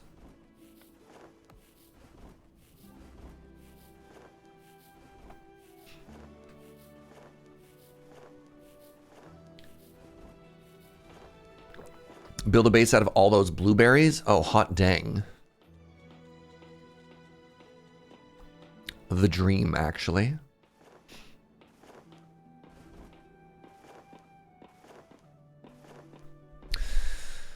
Yeah, it hasn't even been, going back to like cold stuff, it hasn't been an ice cream sort of sickness. What we've really been wanting has been popsicles. Popsicles would be kind of the dream right now, you know? You made leather out of blueberries and Grounded. I never played Grounded.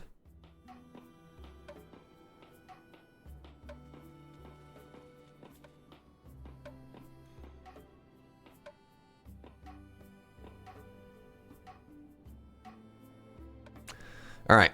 Made a bunch of stuff. Through the mist-shrouded vines, a crow flies low before settling on your forearm. The rats wiped out 2 more expeditions in the meantime. We must hasten its destruction. You report on the recent status of the expedition teams. When you mention that you don't have enough members to take down the red monster rat, the inspector cuts you off. Why didn't you say so sooner? Hunting the monster is urgent. I'll provide the funds. Recruit your own members. Okay? In the top right, you can recruit new units. Okay? Each unit has traits, stats, and a skill tree. Sure. Pay attention to the major stat and the talent.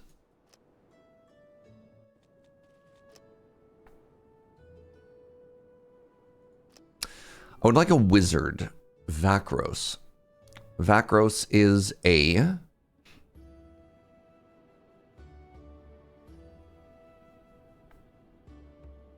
lizard man.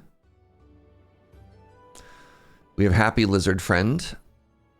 Hooligan. It's a nice lizard. Aren't they? Hi, sweetie. Very nice coffee. You made us a fancy coffee. I made you a fancy. Thank you, sweetie. It's very sweet of you.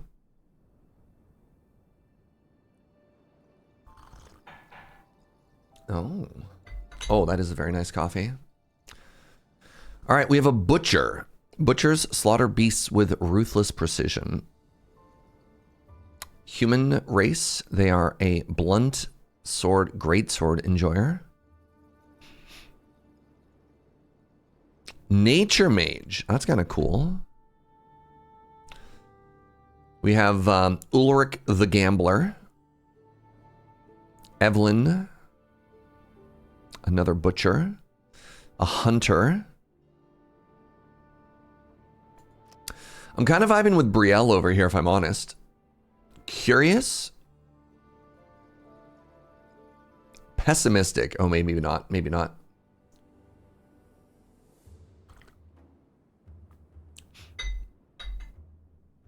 You only have $500 and all the level 2s cost 500 plus? Ah, I didn't put that together, thank you.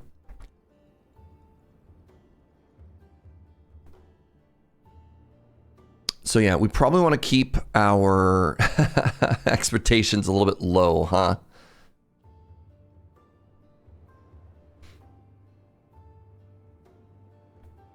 Love to mine, love to tame, don't like research, don't like cooking. Hilarious.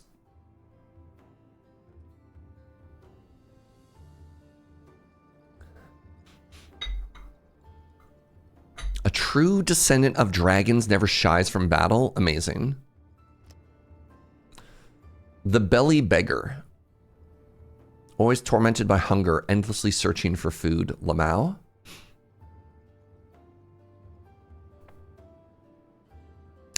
Looks like you can only recruit one. Well, the quest is to recruit another person. Evelyn has 3 traits.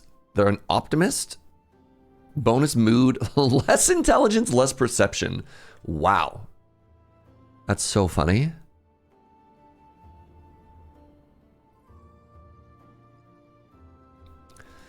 Well, you don't get much out of this, do you? Or pessimist is smarter and more perceptive, but more unhappy. Fascinating.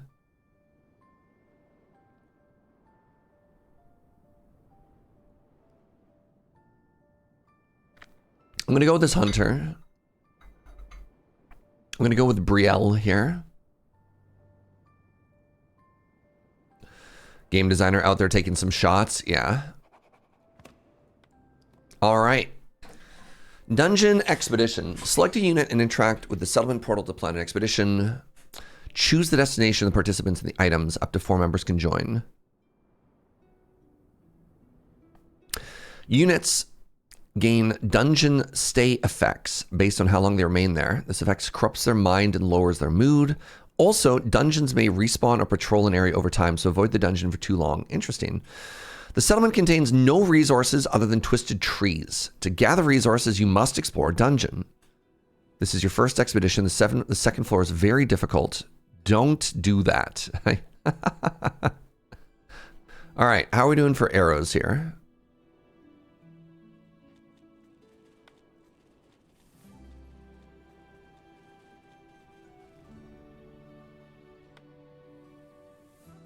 We got some hardtack.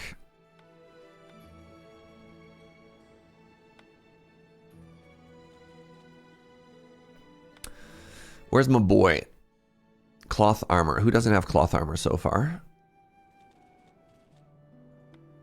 You don't.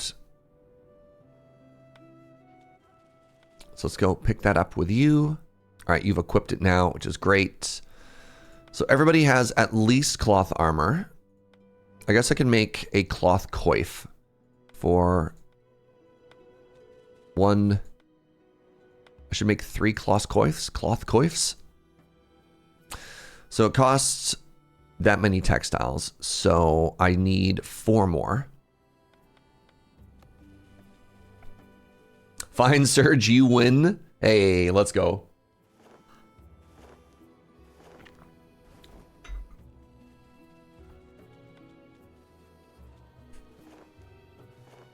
Definitely don't need to carry logs or grass with me, or maybe even this wooden club. Actually, speaking of wooden club, does my homie like wooden clubs? Okay, everybody who likes wooden clubs has wooden clubs. Great. Right. Next, what I want to do once that is done is I want to make 3 of these.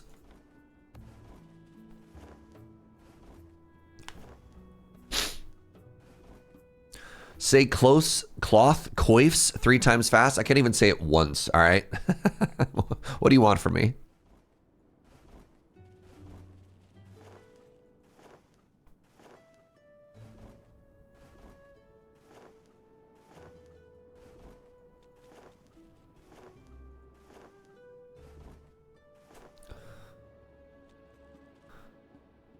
Slime pudding, omnivore.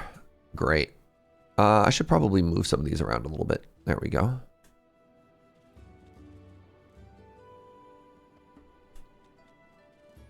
All right. Do you have a toque? You do. You do not. Grab a hat.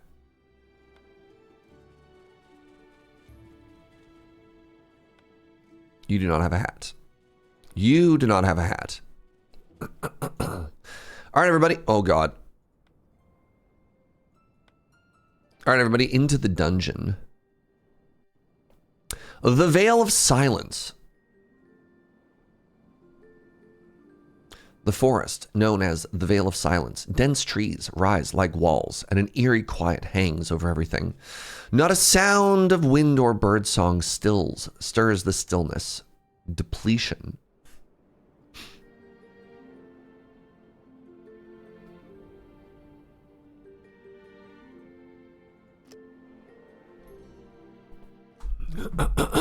Pardon me.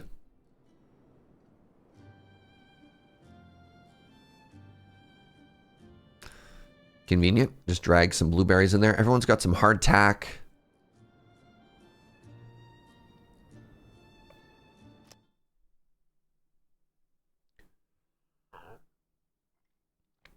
The lack of chest is making me anxious. Is it okay if stuff just sits there? I mean, that's pretty common in like colony management games. Dwarf Fortress, for example, too. Just kind of leave it on the ground for now. It might get damaged later, but we don't know. How have the demos been? They've been okay. This is the first one that I feel has been like a little bit more like my actual speed. They haven't felt super surge games yet.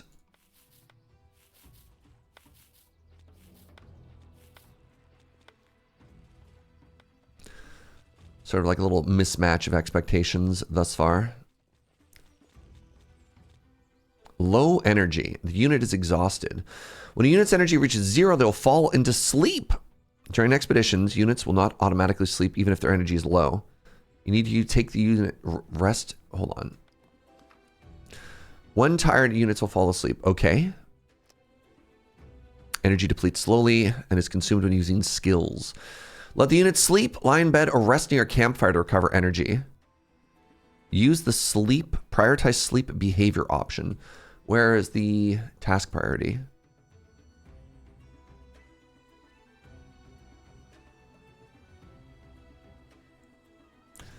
Where's the prioritized sleep behavior option?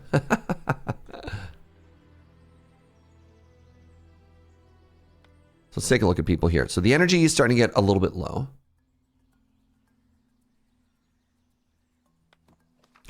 Behavior options. Okay.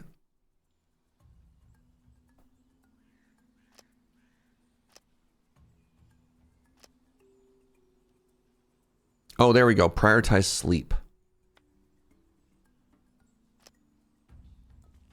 Aha.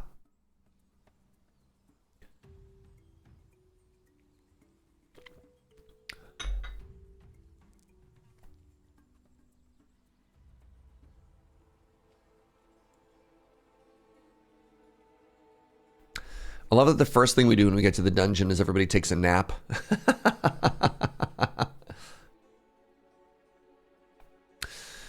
Dungeon settlers. I wanted more colony management and less dungeon exploring. I mean, it feels like it's an interesting intersection between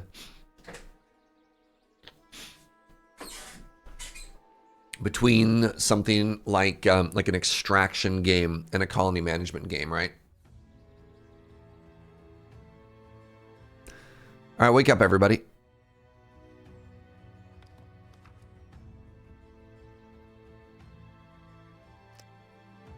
Wake up.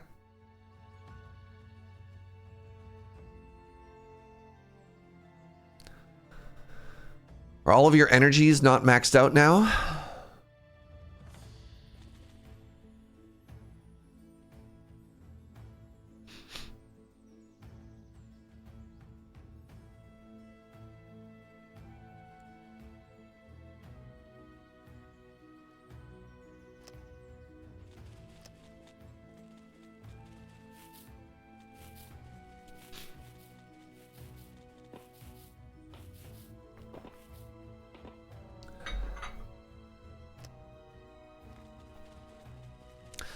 I'm gonna be like locusts. Wait, what's happening here? You're all fine? Okay.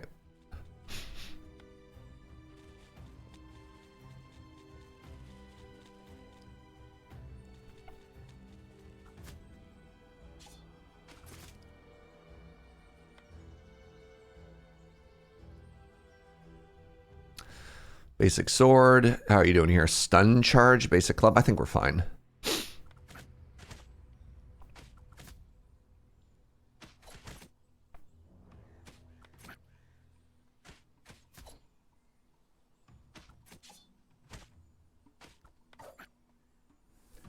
How's the game sound balance? It feels kind of quiet, but how does it sound to y'all? Oh, there's the issue.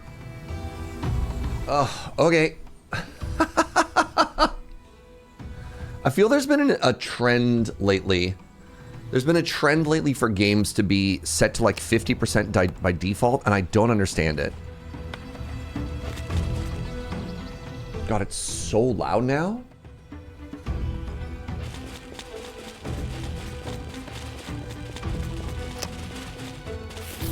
Yeah, we definitely got sound now. Yeah. There have been a wave of complaints from players that they're too loud by default, but it's like, what are players doing with their sound settings? Oh, I found the exit portal. That's interesting. Do I have a map button? No.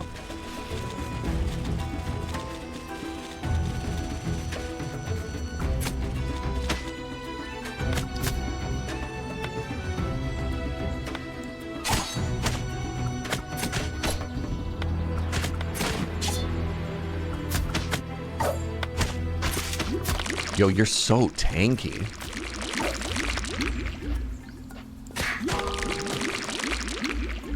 Oh, interesting. Severely low HP. Head health. Oh.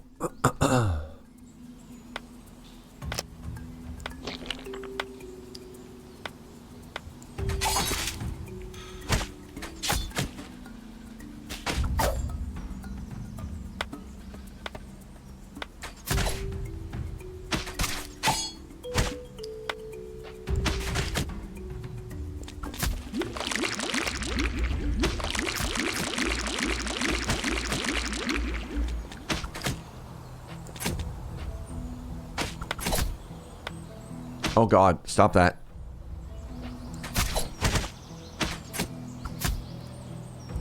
Standard practice is to now have video game sound set to like 50 to 80% on boot. Weird. I don't know. My default for everything, and maybe that's just me. My default for everything now is I have everything set to 100, and then I control it. And the thing that's so bizarre to me is how different, how like wildly different like sound is between even like Trailer Day is a perfect example of that, right? We're supposed to be healing out. Did we not use that? I guess we didn't.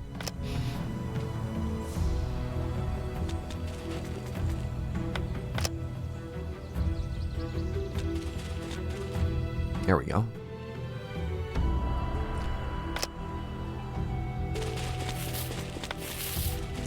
When it comes down to training, people raised on the internet era have different audio level default expectations than people in broadcast. I guess so, yeah.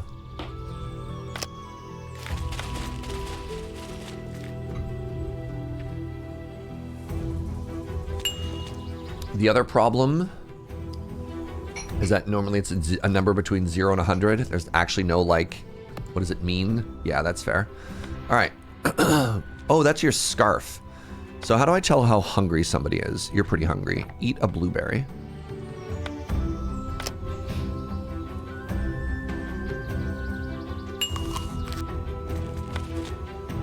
Is it going bad? Is that what the red is?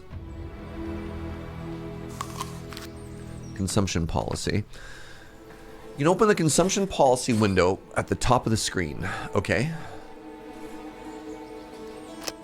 Decide who automatically eats and what's banned. For example, lizard men don't like vegetarian food. Oh no.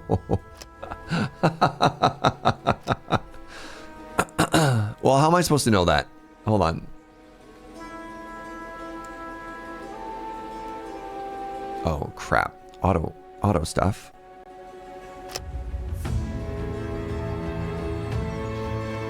Gains plant range when eating vegetarian food? Ah, crap.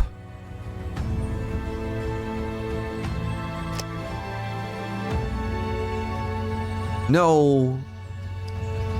Plant range. 8 slime pudding. Okay, interesting. So, consumption policy.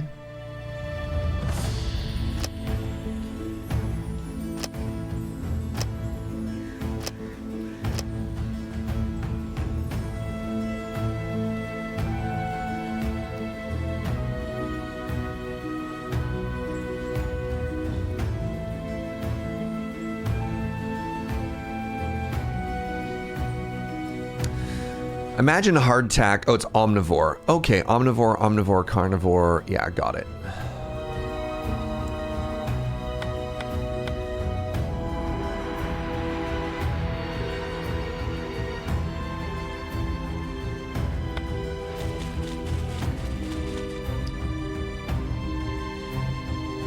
There we go. All right, get this out of here. So I take it this is starting to go bad. That makes sense.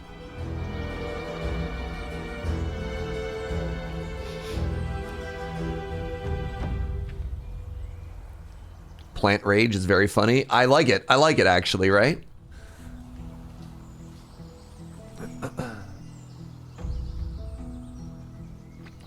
Well, this is interesting. When you study sound profiling, you can immediately see the discrepancy. Broadcast standards were divided in a certain way, and then advertising actually just set everything 15 to 20% higher. No shot. I'm like, I think we all knew that ads were slightly louder, but like, for them to be set that much higher is very funny to me. All right, hunger.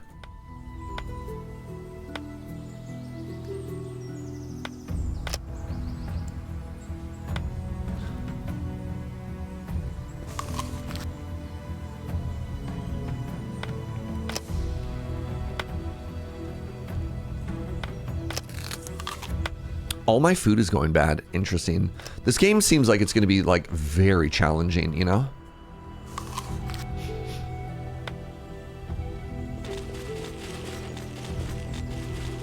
You'll notice a contrast when you watch broadcast movies with ads because traditionally movies don't follow the same trend as sharply. Huh.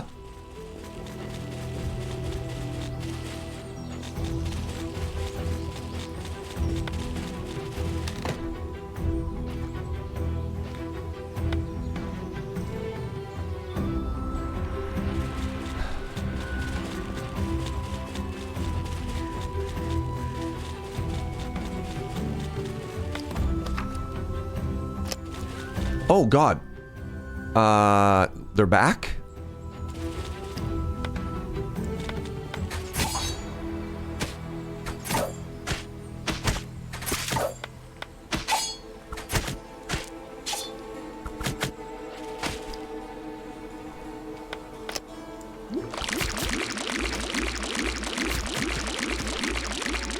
Oh my God, there's so many of them now.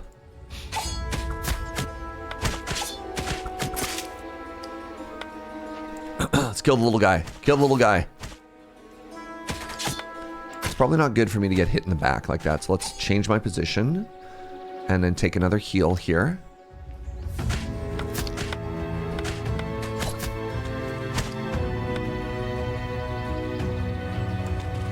Where's my other archer? They're stacked on top of each other. They're chilling.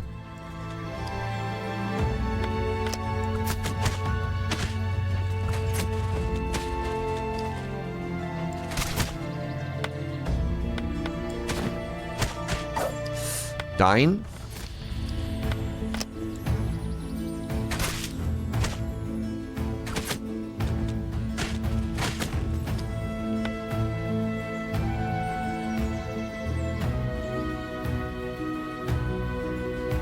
I like that I can move things over pretty quickly here.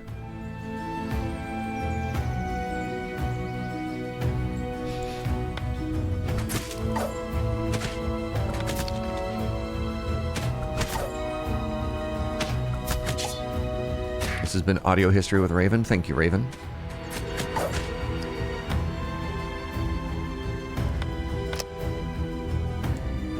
It's actually wild how challenging this game is. I was really hoping if I stunned it, it couldn't split. Nice. Looked like that worked.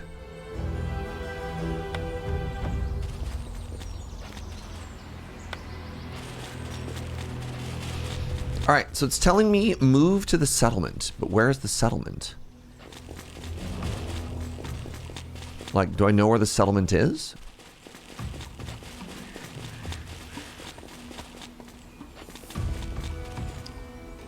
Dungeon Merchant. A man carrying a large pack rests nearby, with a relaxed expression of somewhat familiar with this place. He notices your gaze. He gestures for you to come closer. I got some fine goods. Care to take a look? Though you eye him suspiciously, he does not seem hostile. And where did you get all this? Ah, who knows? I just wander around and I pick up stuff. All right.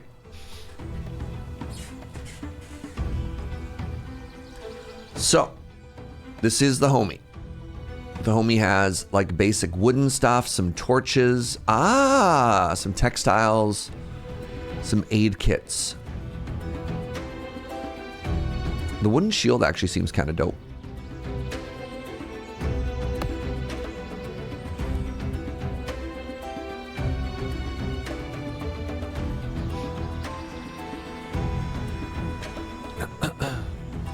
The loading screen just gave me a very important tip of Kragus believes the lizardsmen are the descendants of dragons. That was the flavor text on a lot of lizard people we were looking at. Made me pretty happy. Yeah, I don't know what any of these mana stones are for.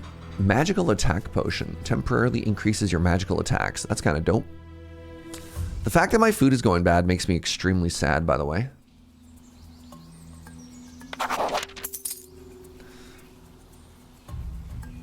All right, now I have a sword and a board. Oh no, oh my God, and all my stuff is going away too. Let's do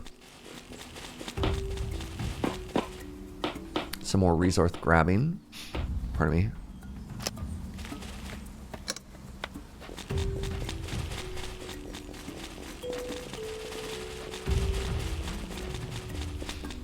I don't like the looks of that mound, chat.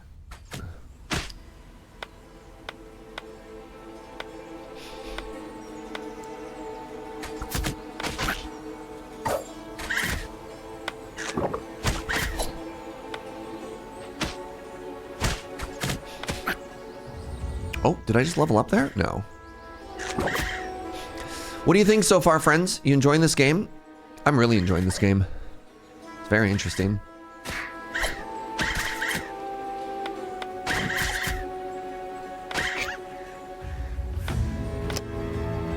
Well, it is quite punishing.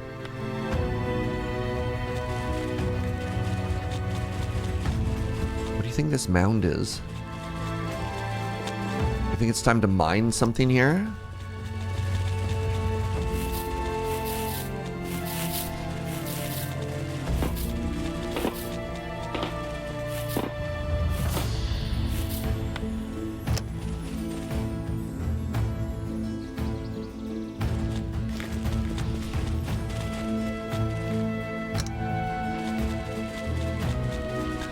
Looks like it might be time to sleep soon.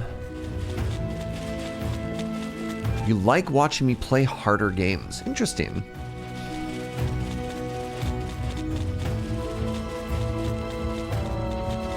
Oh, it's almost nighttime.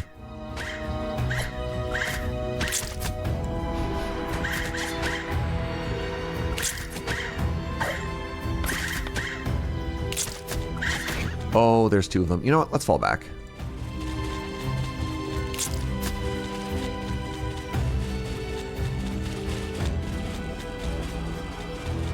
You know, we can just flee.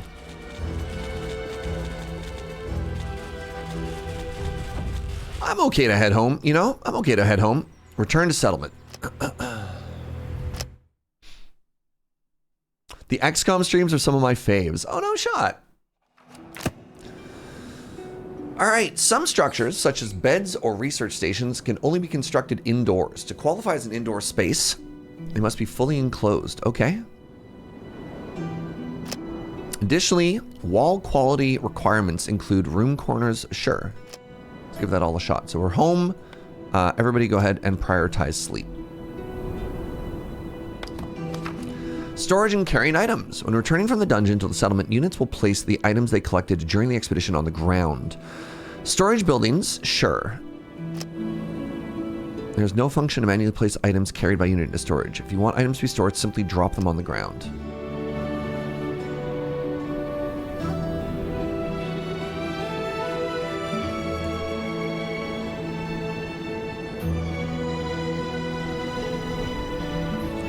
The mechanics of this game are a little bit challenging, I'll be honest.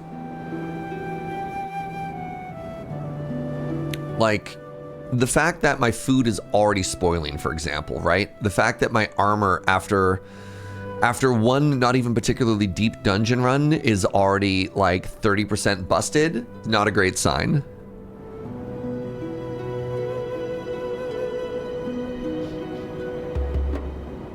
But what can you do, you know?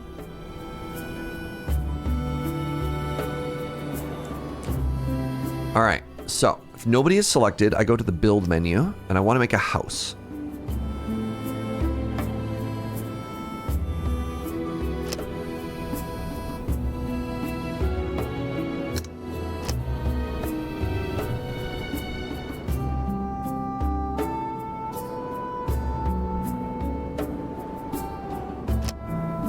So let's start trying to build a house right here. I have no idea how big I want a house to be. So let's try a...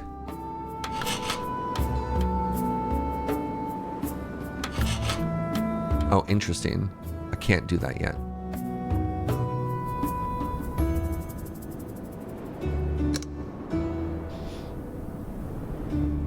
This is Extraction Rimworld? Yeah, kind of.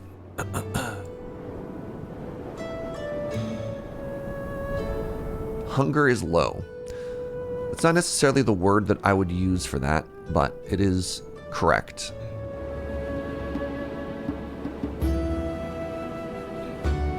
Whatever. Arrow's a little bit low as well. Wow, all right.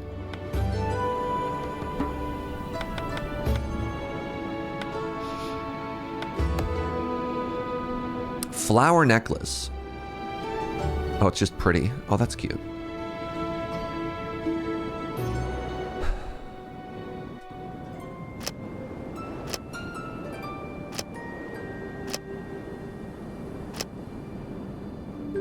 This can only be constructed indoors. Okay, got it.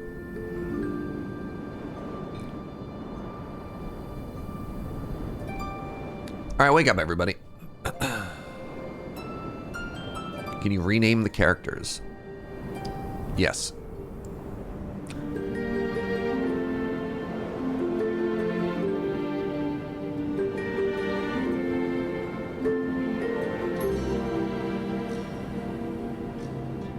Slept on the ground. Negative mood. Vigorous. Positive mood.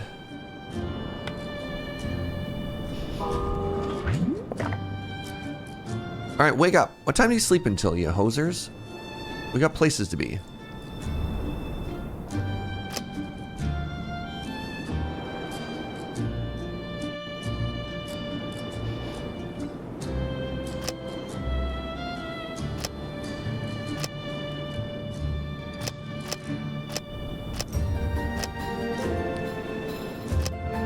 Try and start to prioritize the things that they're good at and get rid of the things that they're bad at, you know?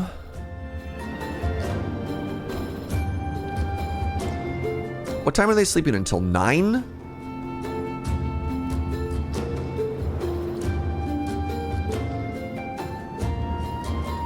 I'm curious if there's a sleep schedule somewhere, right? So there's consumption policy. And then what? Amy! Good morning, my friend. How are you, everybody? Welcome on in. Welcome to Steam Next Fest. All right, I need you all to wake up. This is unreal. So we're checking out some demos right now. I can't remember what this game is called, but it's kind of like a fantasy D&D version of RimWorld right now. So we've got a little adventuring party. We make a base, we make a camp. They've all got stats. It's called Dungeon Settlers. Thank you. And then, as we like run around and do adventures and stuff like that, you build up a base, you build up a settlement, you give them jobs, and then you do sort of like almost extraction style runs. You go into the portal into a magical dungeon and then, you know, try and live and profit and pull everything out and then rinse and repeat. So somebody called it like an extraction shooter version of RimWorld, but, you know, D&D flavored. And so far so good, but the plan is to move around, check out a bunch of stuff. Hold on. Amy was streaming Minecraft. Pardon me? What? That's exciting. What prompted that? That's so exciting. But yeah, welcome. Welcome, friends. If you have any questions, you want to know what's up, don't hesitate to ask.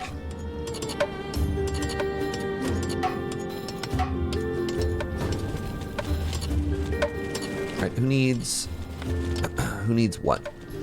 Everybody got some stuff on them? Yeah. Amy yearns for the mines. I guess, yeah.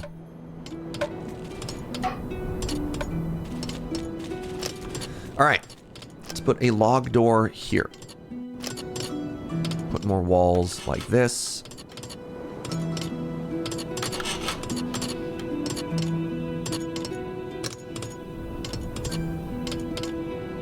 Don't we all?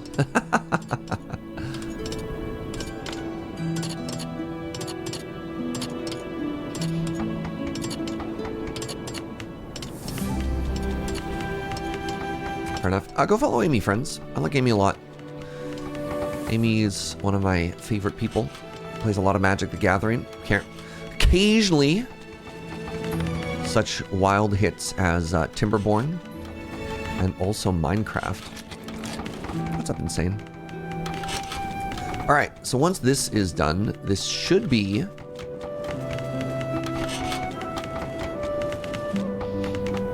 one completely built home here. I don't know why that one's crooked. Is that gonna bother me? Doesn't look like I can rotate it. Oh, that's really gonna bother me.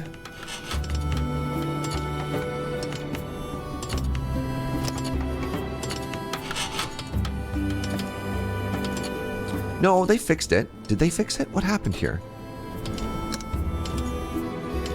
Chat. No, I'm just gonna be chill. I'm gonna be chill.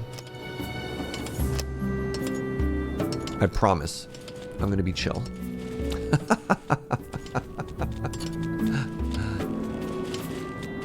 How's it going, Fry?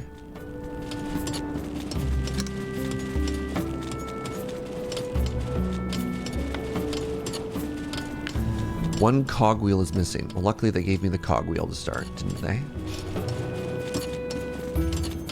Can we replace it with a window? Oh, maybe it's because it's connected to the wall. Or maybe once I mine away this cliff, it'll be a little bit less painful.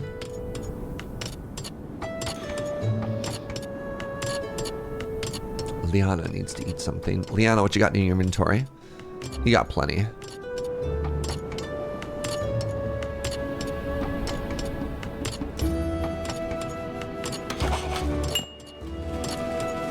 No research has been selected. All right, so, well, okay, basic storage. Somebody was saying they were getting stressed out that all my stuff was just sitting on the floor. Cloth bag, max weight. That's interesting.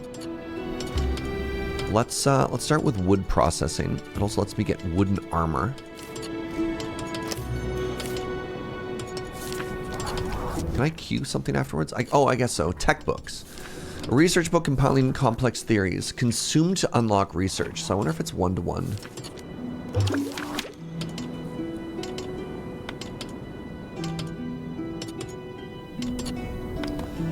Task priority. Yeah, I already looked at that. Level up. Who leveled up? You can construct a goddess statue through the construction menu. Units with max experience can level up by interacting with the statue. Oh, cool. To level up, you may choose one of 3 offerings for consecration.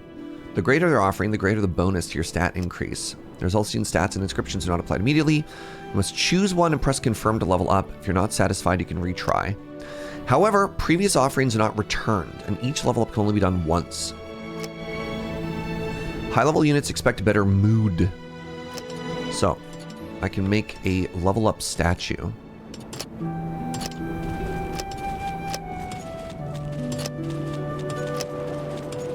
So if I want that, I need construction material. So if I want a workstation, I would need the carpenter's workbench. Yes. And I'm guessing the carpenter's workbench also has to be placed inside. Great. I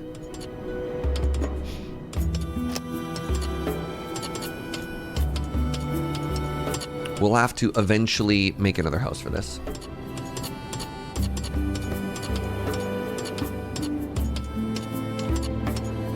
So the house that I made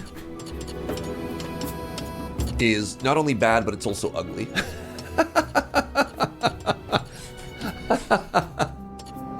Great, cool. Cool.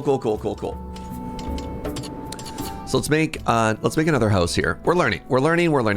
So we're gonna do like, nope, I don't want that actually. Hold on.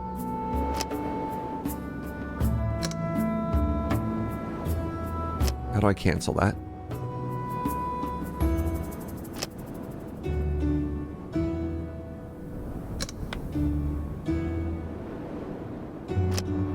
Oh, there you go.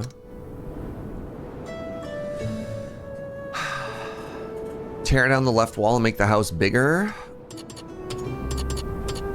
We gotta learn more. All right, let's just gather some more stuff in the meantime.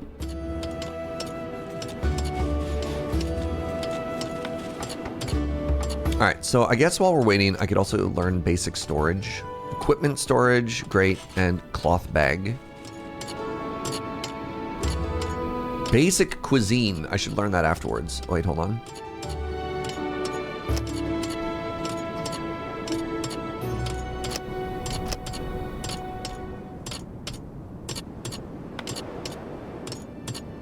Yeah, the left wall fixed itself. I kind of made that connection earlier. It looked like the wall texture was attaching itself to whatever that crap was.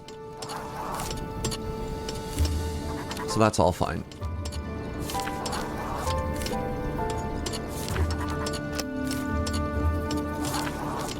All right, I don't really care about this stuff anymore. You feel better about that house now? Oh, thank you.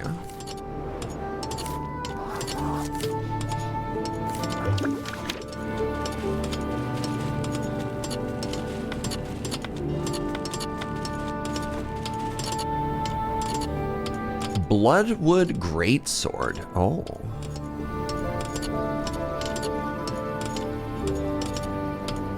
Oh, I can get a bed. Oh.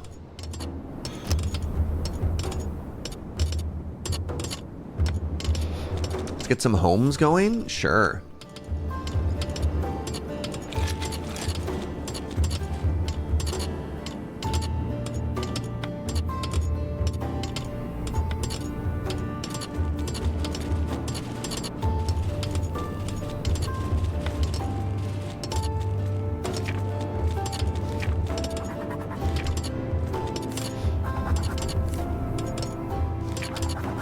Seems we're in a march. A marsh. Do we have meds for stuff? Well, nobody seems to be getting sick from anything yet, so that's fine. Yet.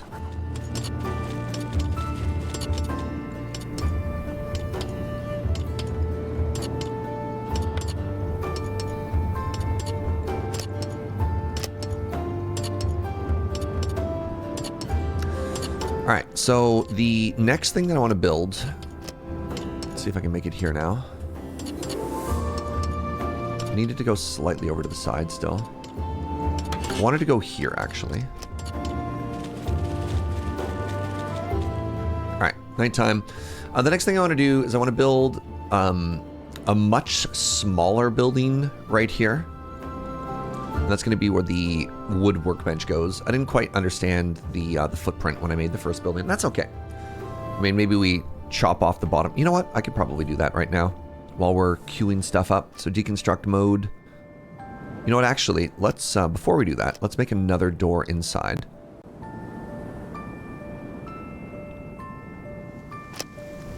Oh, they're getting poured on? Alright, that's probably not going to make them feel much better about what's happening currently.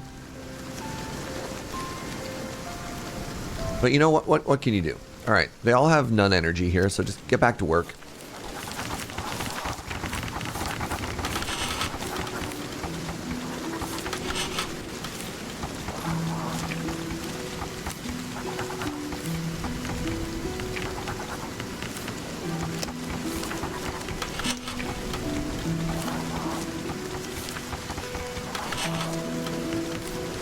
Would I consider RimWorld Surge safe? No, not at all. Yeah, RimWorld is a game that mechanically I've always kind of wanted to check out and has never quite felt like the sort of game that I think I'd actually enjoy. Or other way around, that I think would be good for my channel to stream. The game is like... It used to be kind of... maybe they've changed stuff. It used to be kind of edgy to like a fault. Do I get the wood back when I destroy these? Nice, I do. Okay.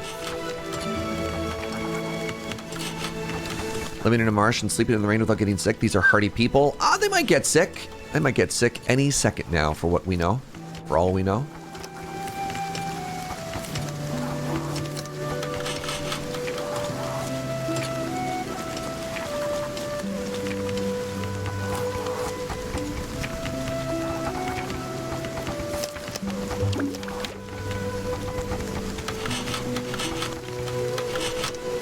Alright, wooden houses has been completed, so now I got access to flooring. Dope. Oh, that's very expensive, actually. Where does the portal go? To the dungeon. The dungeon is where we pull out all the resources and stuff that we need.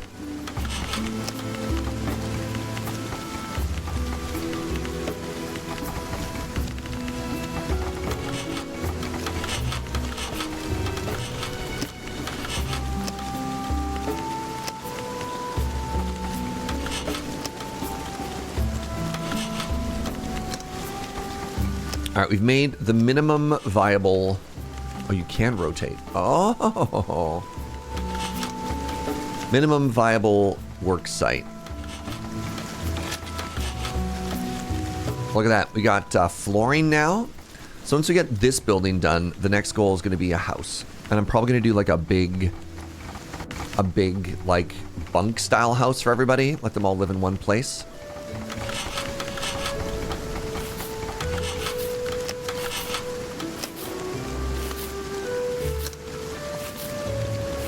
Big old community house, exactly.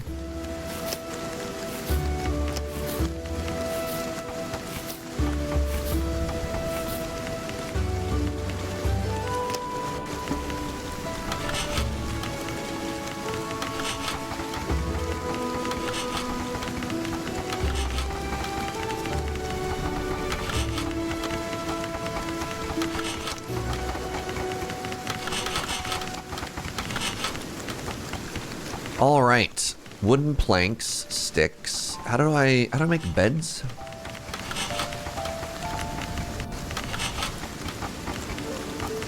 Sleep indoor only.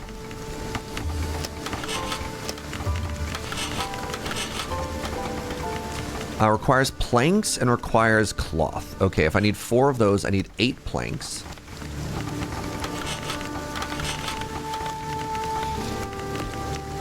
And then how much was it for one bed? Need 16 of these.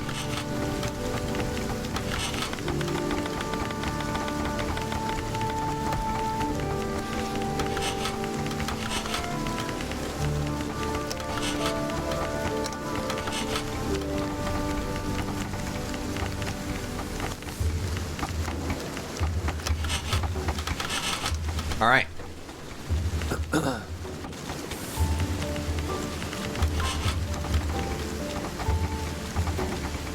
Oh.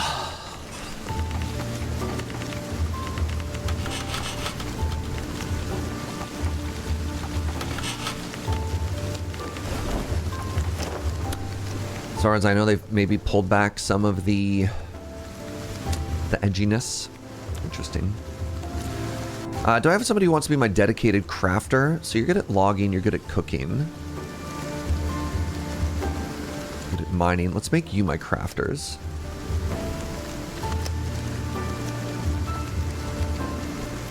And let's make you my default researcher.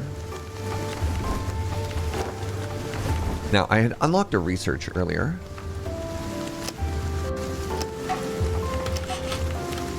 I do wonder when I need to get back into there. We probably want to figure out cooking sometime soon. And now we want this to have a nice vibe to it. So let's put in some flooring. Oh, never mind. God, never mind. Oh God, what have I done? Cancel.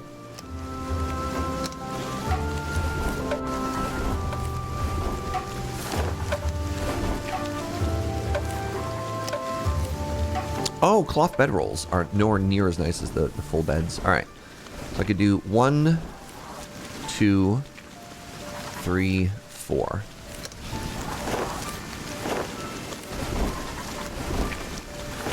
Look at that. Now they got beds, y'all. Everyone's gonna be so happy.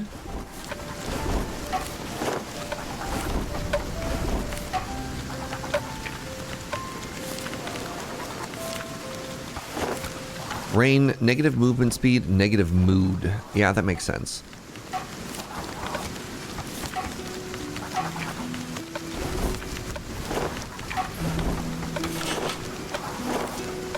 So it does look like stuff that's sitting outside isn't getting slowly destroyed, and that's cool.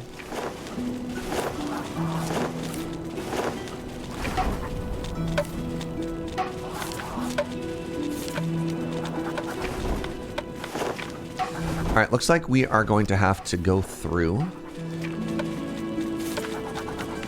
into the dungeon sometime soon. Hello, my love. Thank you very much for lunch.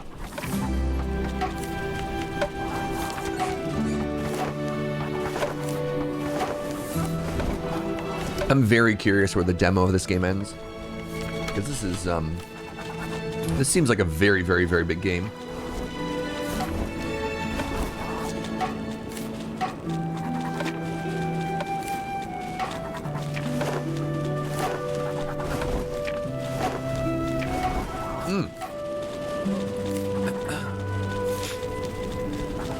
What do you think of our little village so far, friends?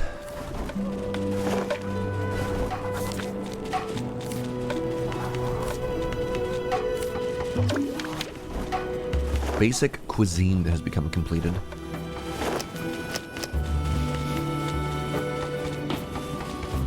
It's a promising settlement, my love. Do you think we should have the kitchen in our little apartment? I think we should. I think the tech tree will help us out for stuff like that. Advanced stone housing. Well, it does look like it's only got like 1 or 2 tiers. Yeah, maybe the full game goes even further than that.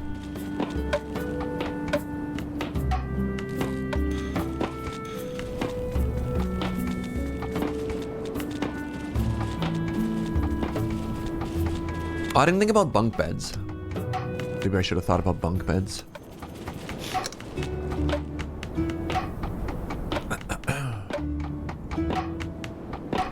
You bet I can only get so far in the dungeon as well? I mean, I'd kind of hope so. All right, Let's slap down this cooking station.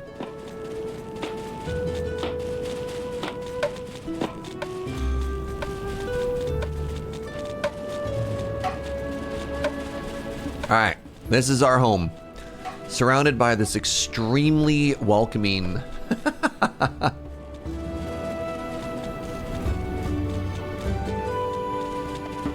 bubbling swamp, you know?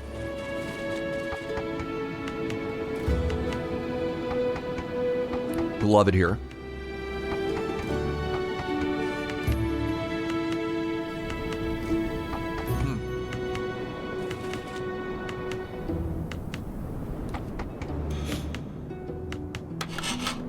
My extremely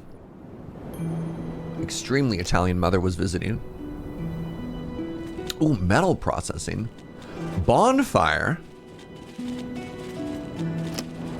My extremely Italian mother was visiting, which of course means I can grill the meat. Heck yeah. Grilled turnips. Turnip salad. Grass porridge. Gross.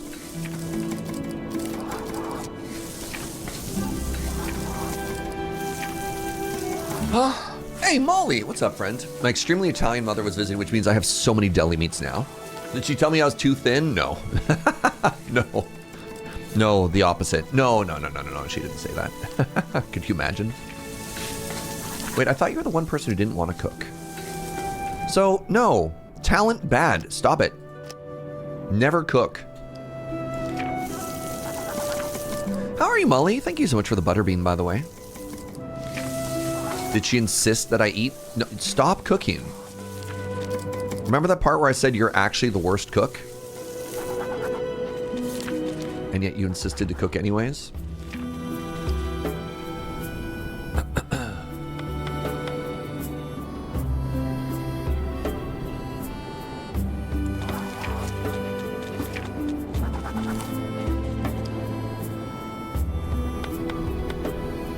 All right.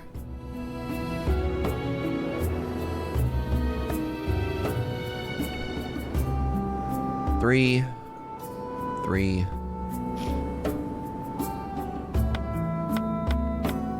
Everyone meet up in the center, please. All right, I think it might be time for another adventure pretty quick here.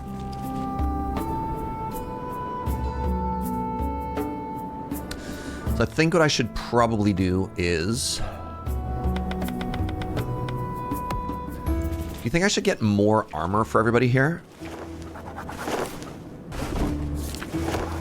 I don't know. Take off. How is Nexus going? It's been a little rough, to be honest. There haven't been a lot of slam dunks compared to previous times I've done it.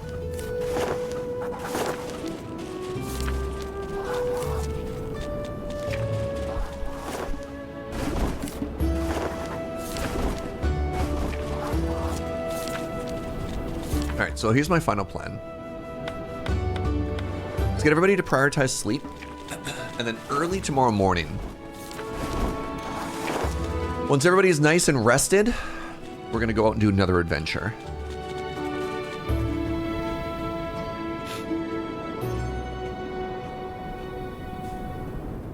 Right, I guess the other thing I need to do is I need to have a, if I want to level people up, I need to have the special goddess statue ready, right?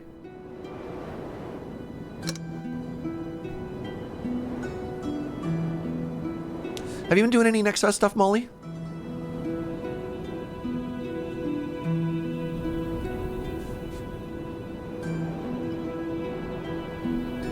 You got into loop-bound playtest, but Steam won't let me install it. Tragic.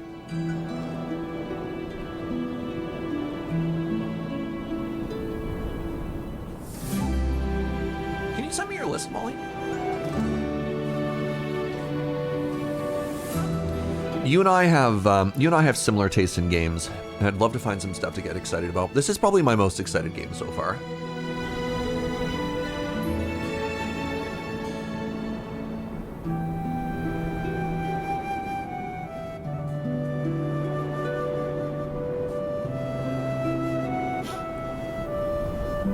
I played a roguelike idler called Orc Incremental that I liked. Oh.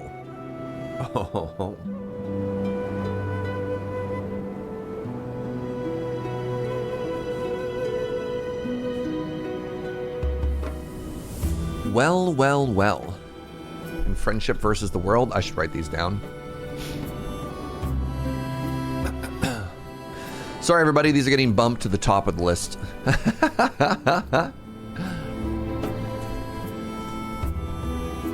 Orc Incremental. Friendship versus the world.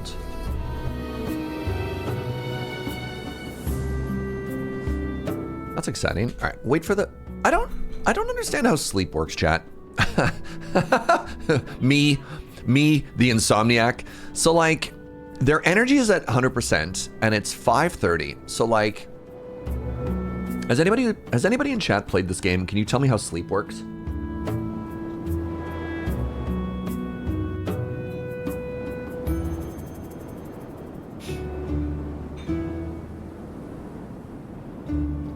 And while instructions are being written, please give me a second. I have to pee. I'll be right back.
Okay, hello. Hello. You don't know how sleep works either? I mean, look. I've been an insomniac my entire adult life. Don't come to me for sleep advice. But also, what are these idiots doing? Like, come on, man. Huh. All right, we have one more Molly suggestion called wrong. If it's wrong, I don't know if I want to be right. Wait, hold on. Does getting them to prioritize sleep make them sleep in the absence of other instructions? So like... So, I can't imagine you'd want a button that only makes them sleep. My assumption, my gamer instincts tell me that if something says prioritize sleep, you would sleep over other jobs if your energy was low and it was nighttime. But the fact that it just tells them to sleep forever kind of feels like a bad button.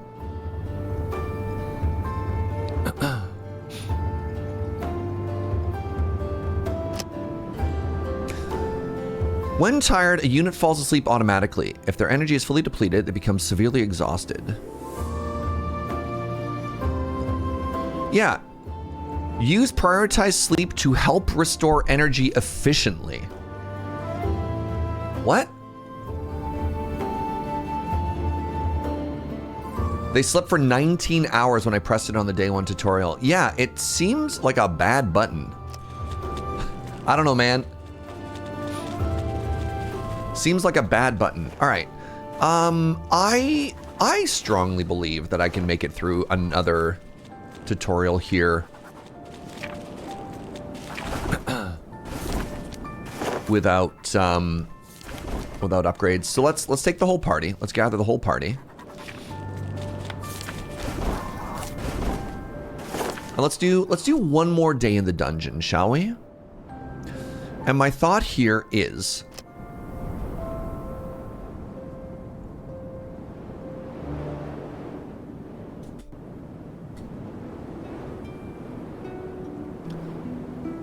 My reason for doing this is I want to do one more adventure, and then I think we'll call it here on this demo, just because I don't want to, you know,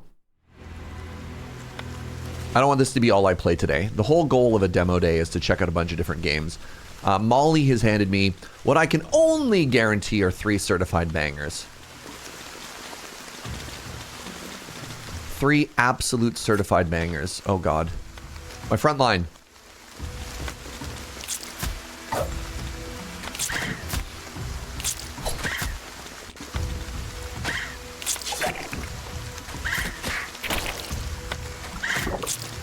I'm sorry, did you just eat? Forest tadpole. Swallow corpse. Physical attack power increased by 30% for each stack. Gross.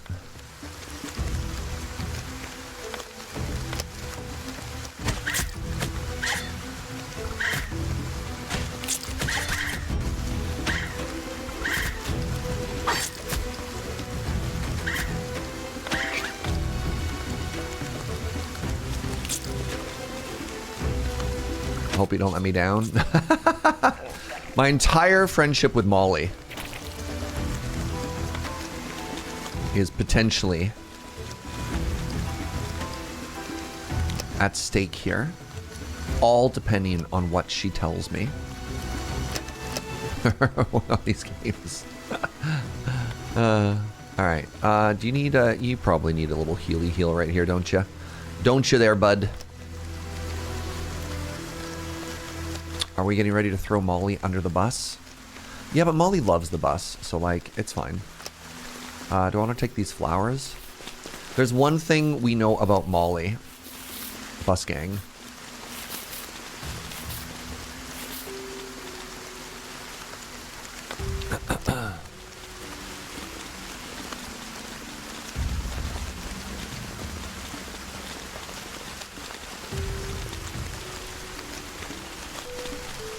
Appears to be raining on my poor adventurers again.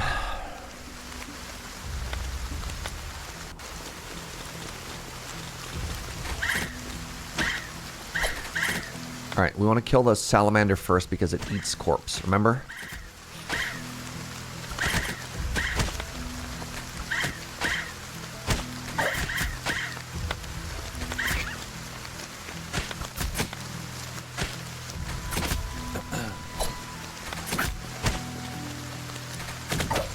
I wonder if they naturally regen. Nope, probably not. Good talk.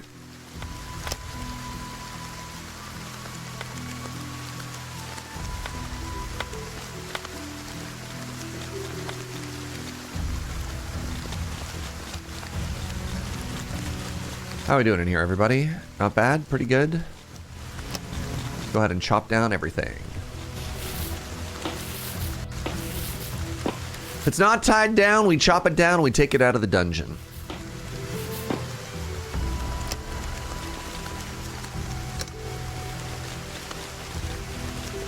Can't be bothered for that one piece of grass, though.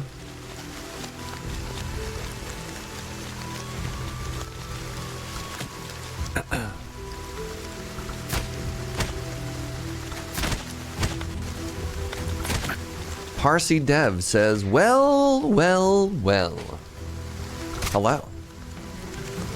How do you do today?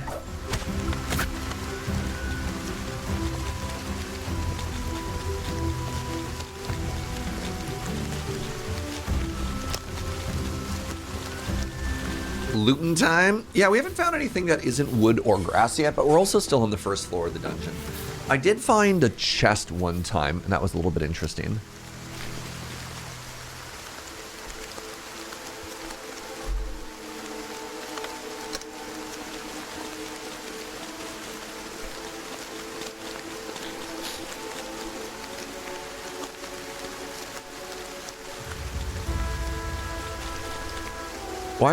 Why are they talking about leather? Could these be...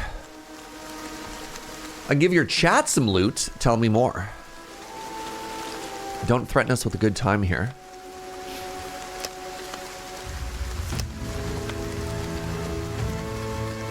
Some Steam keys? For what games? I found the portal home.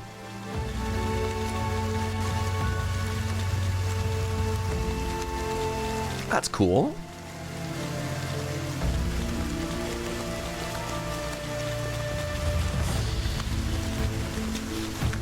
Oh, hold on, Parsi Dev. You know, let's double check. What are we talking about here? Appreciate the chaos. What's the vibe? Yeah, yeah. Oh God. Ooh. Yeah, we do try and keep the vibes here friendly and stuff like that. So while, you know, just a quick check-in on everything, right?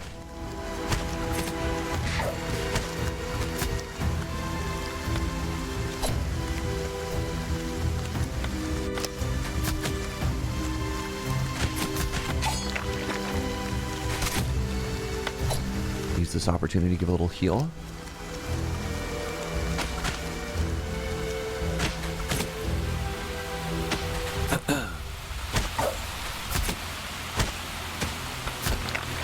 Good fight, everybody. And now, if it's not tied down, we're taking it home.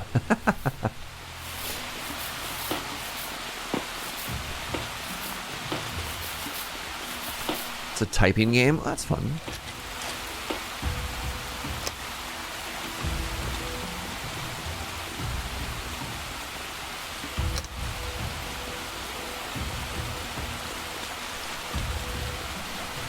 Where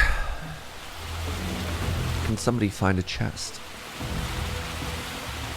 What's a guy got to do? Oh, I was about to say, what's a guy got to do to get some loot? All right, we a little bit full here. Let's open everybody up here. Starting to get a little bit over encumbered.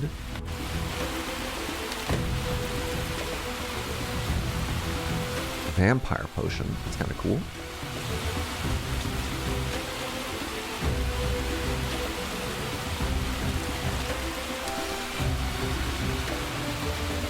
The game is called Type. That's fun. Can't input codes. The Lex Peacekeeper. The code had one digit deliberately excluded for guessing, right?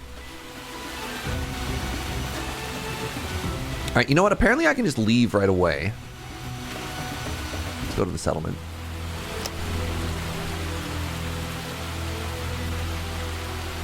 No? Where is everybody? We're so slow. We're so weighed down with all the wood that we have. Try this again.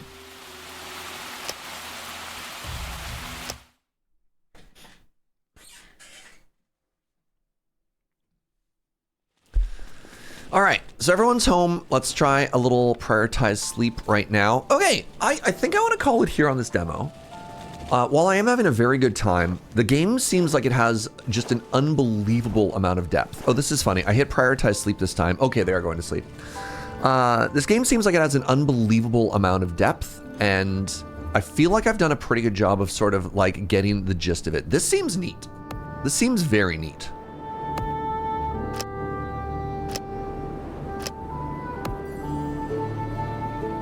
If you're in a dungeon, all progress will be lost. Huh.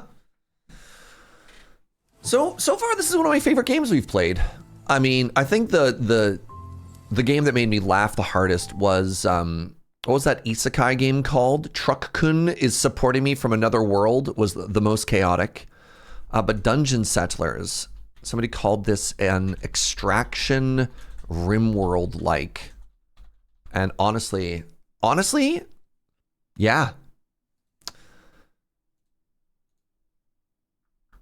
All right, Orc Incremental.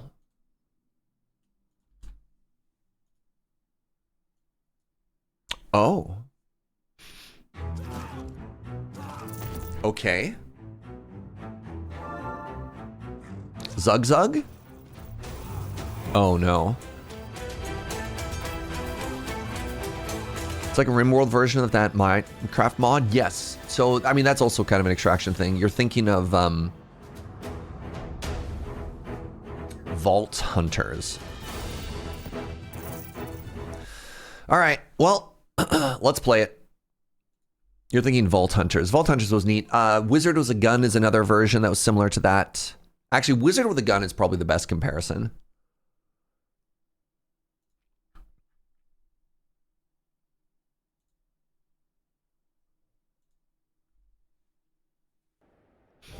You had a hard time quitting this game once you started playing.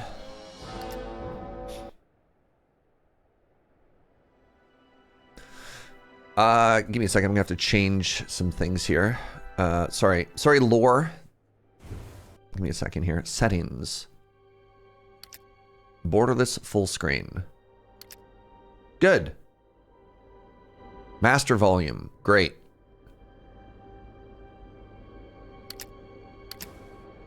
All right. Click on the battlefield to support your army with a fireball. Victory. Try and hit some man scum for sport. They look cold.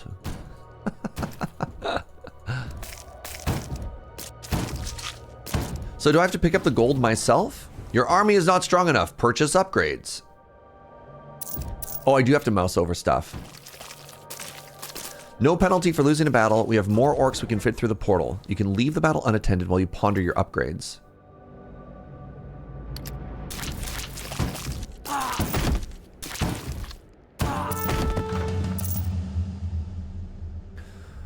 Plus 50 health per orc warrior.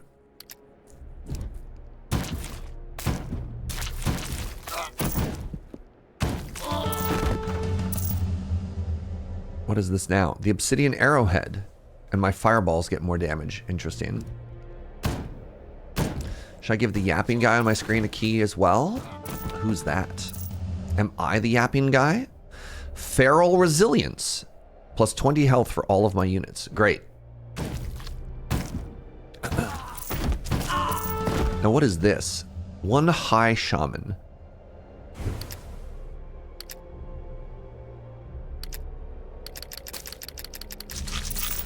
I don't understand. Serge, it took me like 15 minutes to realize I could pick up the gold myself. The Portal Plateau.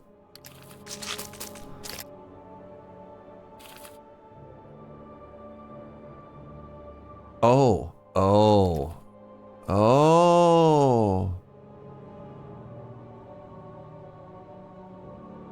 Available power 4. Chieftain slot. Ah.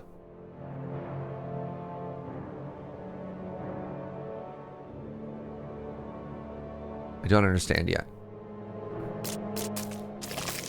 Click on the portal, go to your base. There you can add new units to your warband. Can I?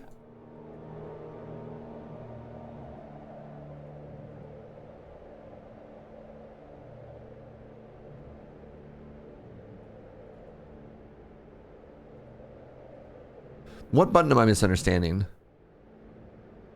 Ah, I don't have enough money yet. I understand the problem now.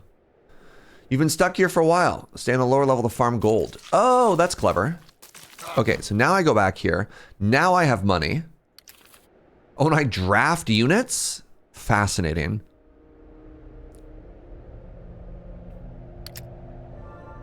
You can afford to draw another unit. Can I? No, I can't. So, I drew a second unit. They're running down. And now, you know what this kind of reminds me of? There was a, what was it, like Idle Legends or something like that? There was a game where you, you'd make like a D&D party, and they'd walk forward. It's an incremental game. It's not even that it's an auto battler. It's strictly like an incremental game, right? So I'm imagining what happens. Upgrade trials to embark here. Yeah. So when I draft from here, right?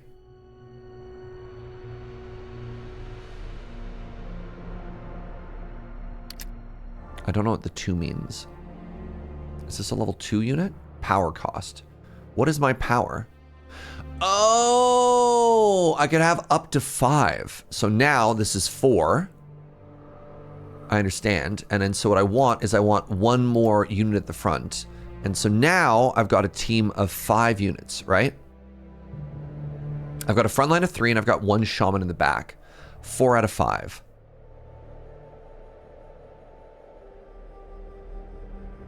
So now when we go back to the battlefield, right? Now when we go to the battlefield, we have our formation. We have 3 frontliners, and we have 1 homie in the back. And so, since we're hanging out, we're watching, we're doing this, and then I'm assuming this is either gold-based or maybe even level-based.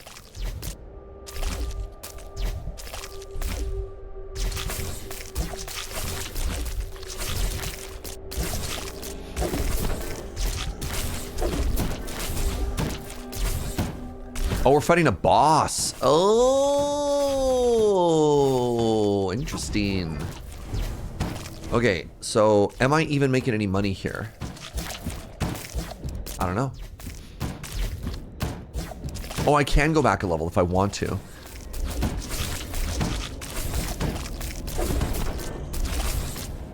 Hide me down here. What's up, Go-Go? All right, so let's go back to level 9. Let's go back to level 9, and we just get to farm, right? So on level 9 here, let's wait till we get some more money. What is this? Auto progress. No, go back. Go back. Wait, where'd all my money go? Where'd all my money go? My money!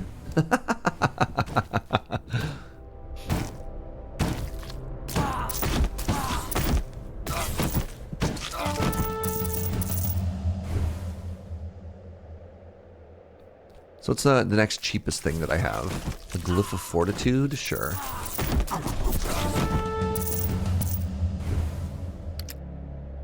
Very interesting. Do I need a new unit? No, I like my composition. I think my composition is perfect. So then what do I need? 50 bucks?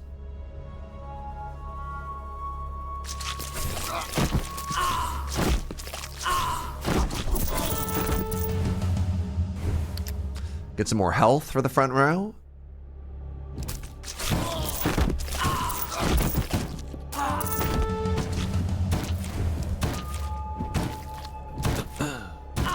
What are the highlights of the fest so far? I haven't found much yet. I've been struggling a little bit too. This is one that hasn't necessarily clicked for me as much or as hard as the previous Next Fest.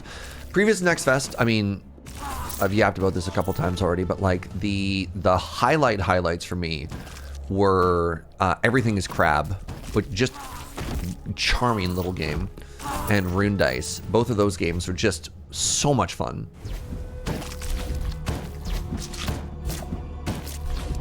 And hasn't been quite as straightforward in terms of like, yes, this is a clear and present Surge game compared to other years. All right, can I win?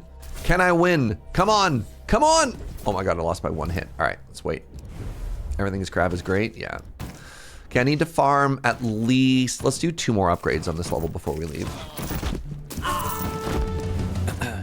Off by 1, kind of. I do feel like I was off by about 1 hit there. I think someone else is running Next Fest. It's asking me to log in to see the games I might like, even though I'm already logged into Steam. What do you mean someone else is running Next Fest? Is this an indie game? Is this an idle game? Not quite. This is an incremental game. I consider incremental games to be slightly different from idle games in that they ask you for slightly more input. 15% player attack speed. I mean, sure. There's not a huge difference, Go-Go. But yeah.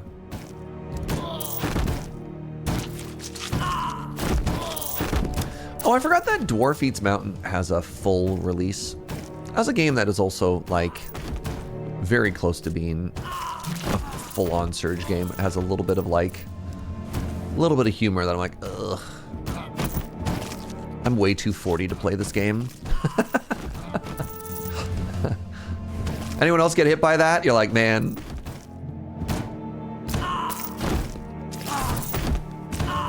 I mean, maybe not specifically that, but you know what I mean?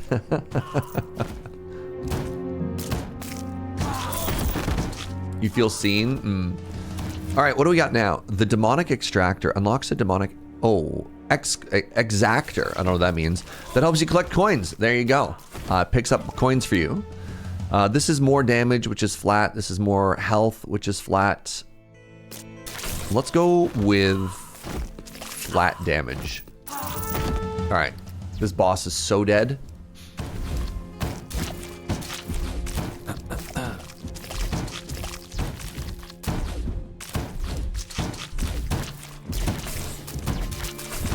Goodbye, the wizard.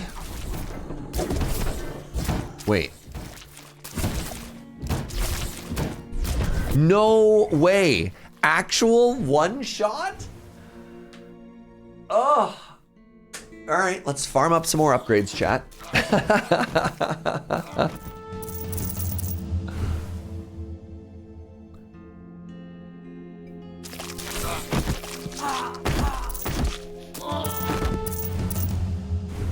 On brand. I mean, I guess.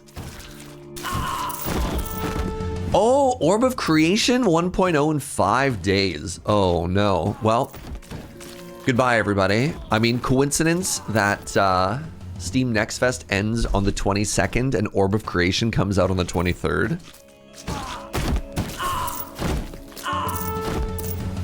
That's so much trouble.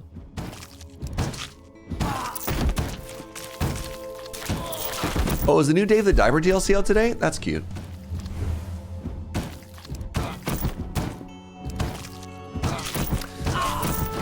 I have friends who have a 7-year-old, 8-year-old, 10-year-old, doesn't matter. And their elementary yearbook had like most overused meme that we'll look back and cringe about. You know, basically like the elementary kids, despite still saying 6'7" all the time, are over 6'7", which is very funny. I'm very curious if 6'7" will be like the 69 of an entire generation, because like I've been programmed to every time you see 69, you're just like, nice, right? And then, you know, they'll be like 30, they'll be in a business meeting and somebody will be like, yeah, we expect quarter earnings to be up like 6-7%, and somebody in the back of the room is just gonna be like, right?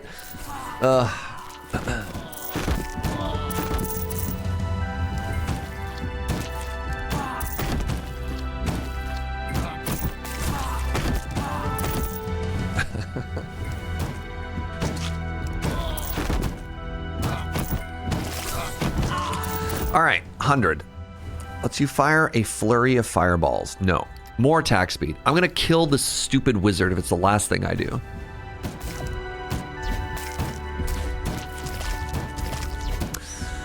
Dave the Diver, AI disclosure for localization and translation. Interesting.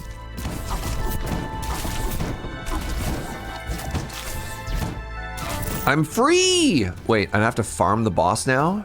Uh-oh. I made 80 bucks from that fight.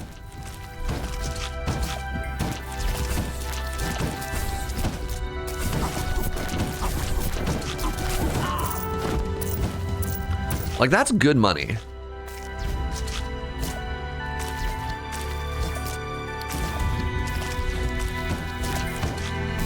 Who published Dave DLC? It wasn't the devs themselves. Was it the devs themselves? Because they had the whole Dave the Diver thing last year, 2024, whatever it was.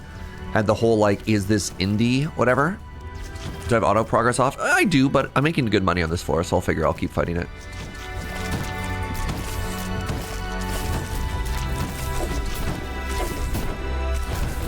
We can leave whenever we want. And we can move ahead, right? All right.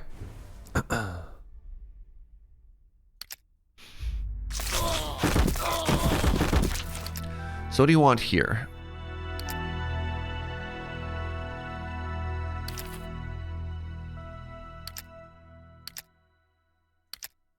So I imagine what happens now. You can upgrade your power at the Alchemist. All right, so they just wait off to the side. Who's the Alchemist? Unlocks the Alchemist. Oh! Great! Now I get another unit. So now I add you to here.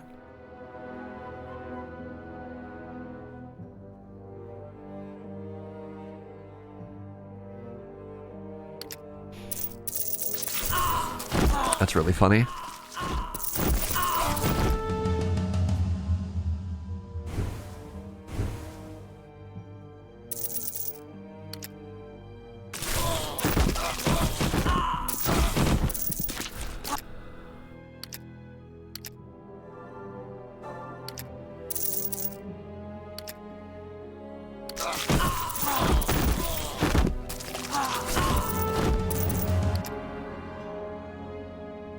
They just plow through everybody. That's a little bit frustrating. Oh, totem. Allied fighter gives rage to the spellcaster. That looks like the exact same item, actually. Fascinating.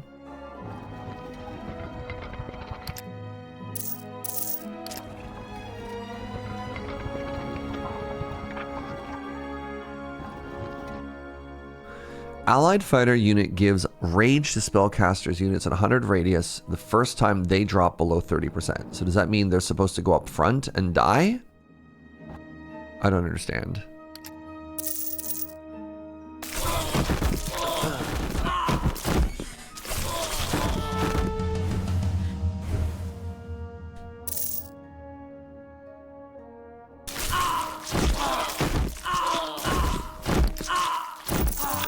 All right, so I have a little demon now that runs around. Oh yeah, look at that! They just run around and pick up the money for us, and then they run back onto the screen.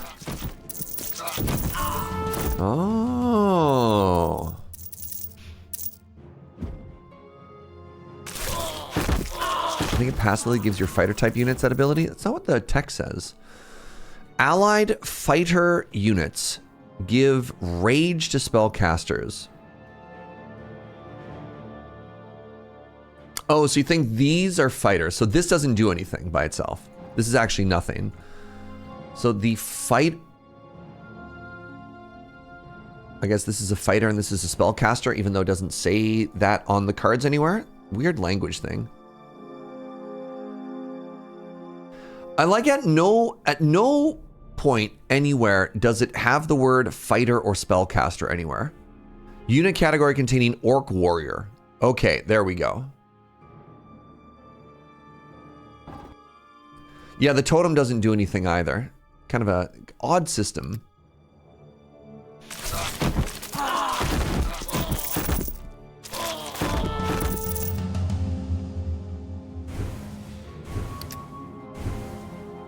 Mousing over the card explains the card. I mean,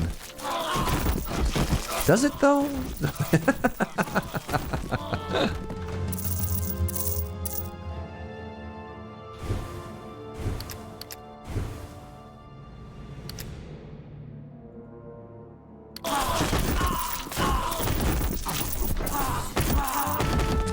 Is it in the radius of the totem or the fighter? The fighter, that's the other part that I didn't quite understand, right? Allied fighter units give rage to spellcast units in 100 unit radius the first time they.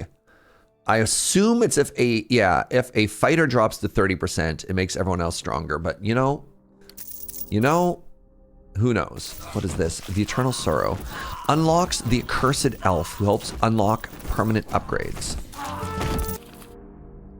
You can click on Dark Rebirth at the Accursed Elf screen to ascend. Oh, this is meta progress. Lamau.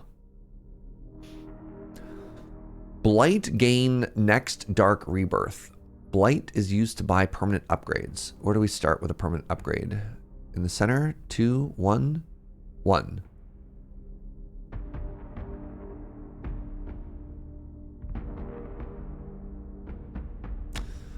We've gone full incremental, everybody.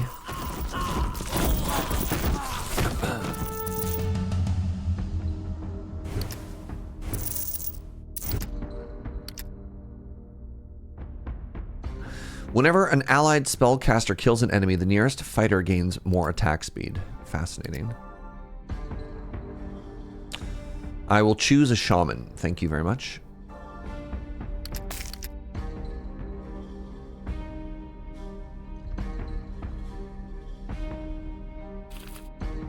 What? My unit cap.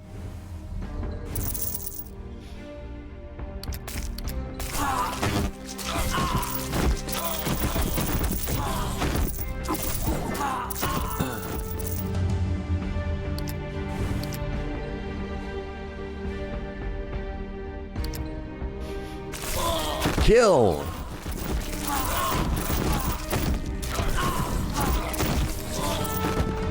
Let's farm here for a second. I feel like I'm starting to approach a wall. Some kind of difficulty wall.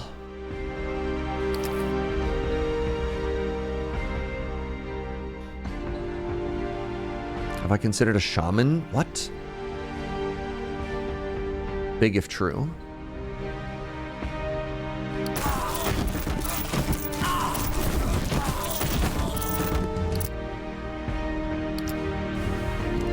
Two gold short. Oh man, what do you think? This is the type of game that's extremely dangerous if your name is Surge. I'm so weak to games like this. Wait, are you bigger? Kills 132.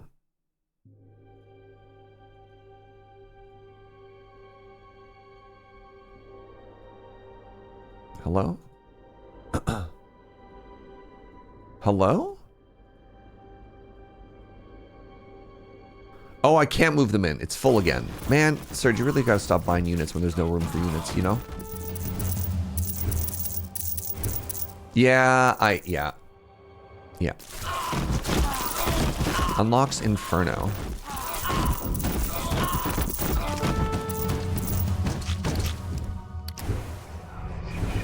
Oh, we're about to summon? Oh my god, I have to fight 5 wizard bosses?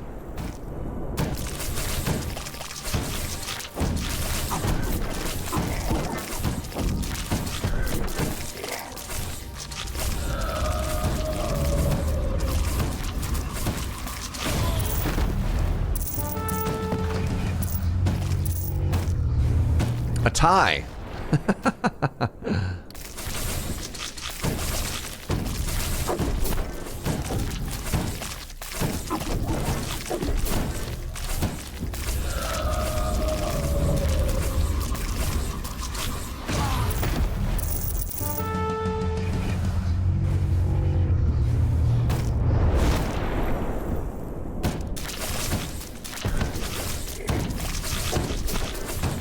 Am I making good money here? I don't know if the boss fights are like the best way to try and power level, you know what I mean?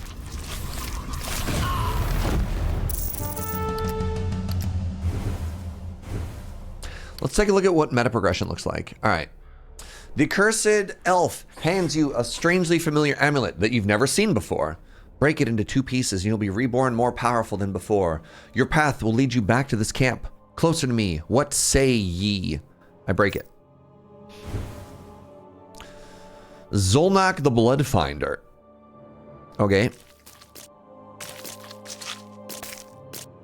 All blacksmith upgrades are enhanced.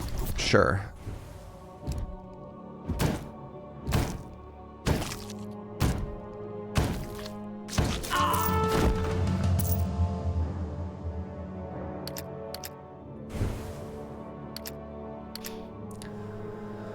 Unlocks the Witch Doctor. I've unlocked a Witch Doctor. Then I get access to not much else. Okay, that's fine.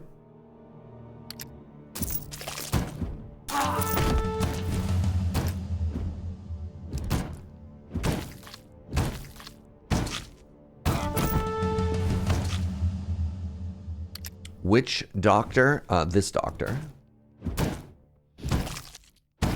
The one with the power of the voodoo.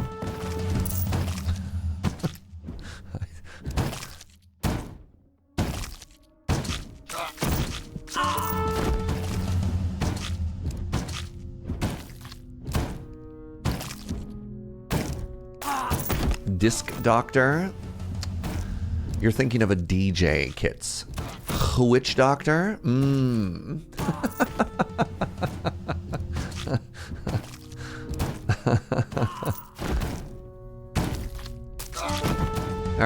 All right, let's keep going here. Don't get it twisted. Oh no. Am I strong? I can't even tell.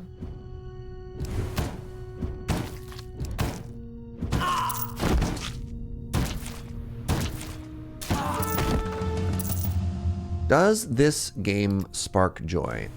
I think the answer is yes.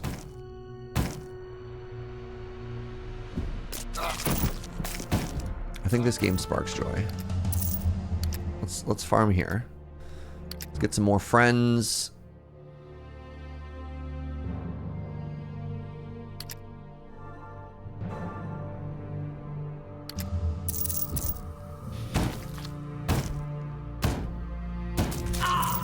Have they joined the team yet? Oh, they haven't even joined the team yet. There we go. Brother!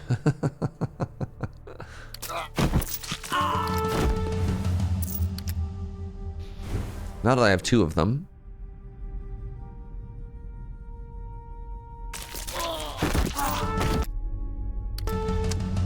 I do have that status for bonus damage. I wonder where that shows.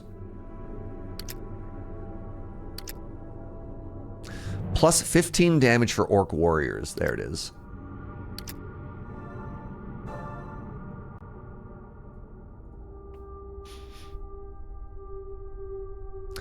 You love the Dota character Witch Doctor. The very same. Hello? Okay, I understand what the controls are now. It's a click and then a drag. Kill! Very good.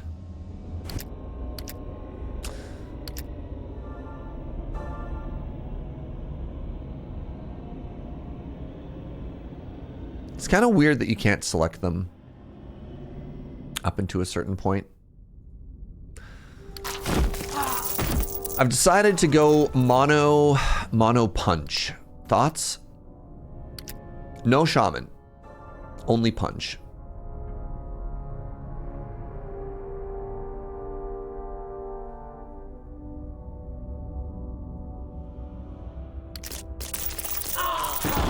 It has a certain elegance to it, right? I feel it's the most orc-like, actually. This is the most orc-like behavior.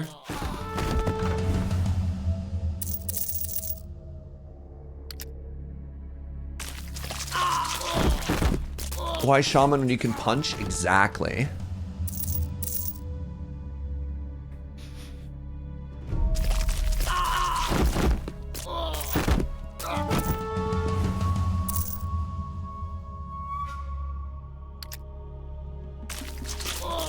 I mean, I'm just kind of like melting through everything here. What if the shaman's cast punch? Why? We just remove the middleman. Why cast when punch? Right? Why we gotta have all these extra steps?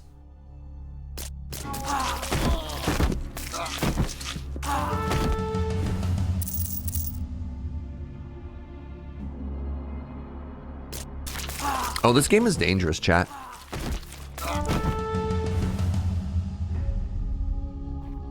Fists of Stone coming up from the earth is rad. Culinary Wizard's favorite spell is Cast Iron.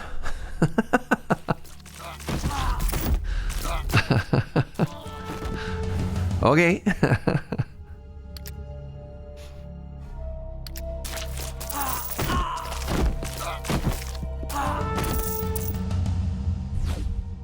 Are those the Age of Empire trumpets I hear? Oh, interesting. I don't know. They could be. The only sound clip I remember from Age of Empires is, of course, walalo, walalo.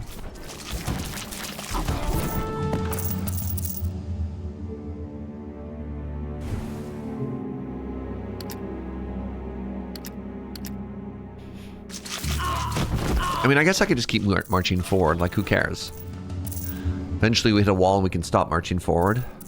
How are you, Insane Cat?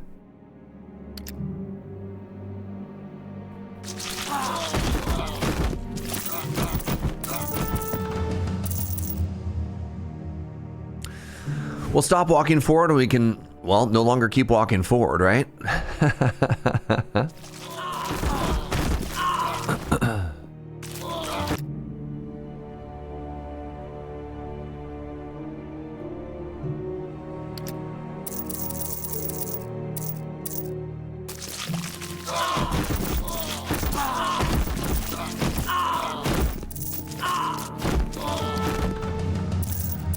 Oh, I'm sorry. Is that more food?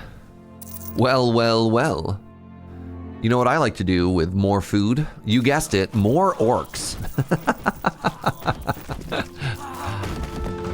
How are you, Dumbo? Game is called Orc Incremental.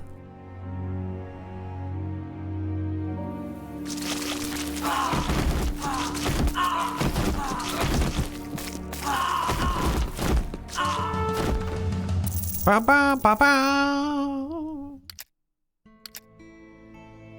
No! God. Disgusting. Weak. Shaman. We hate this. We hate this for us. Get out of there, shaman. Stand off to the side and think about what you've done.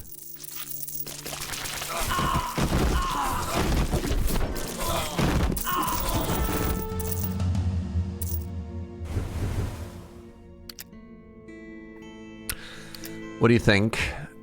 Should I humor them? Oh, a witch doctor. Goo? Healing goo? Wait, this one has like a modifier on it.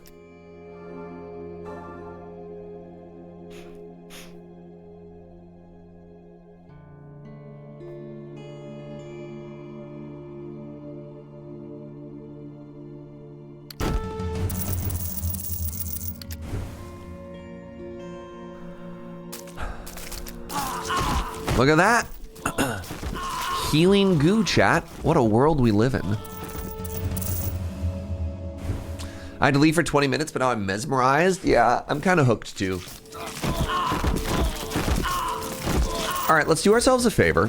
Let's time box this so that we don't just play it forever. What do you think? 20 more minutes? Like, obviously, you know, we're adults. We can play as long as we want. But...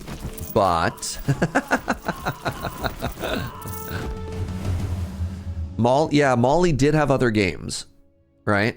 There are other games to look at.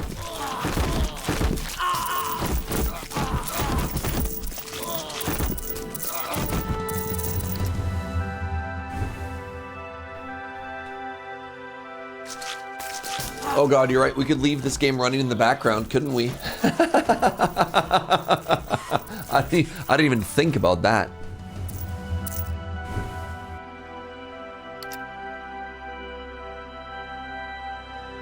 Mute in background.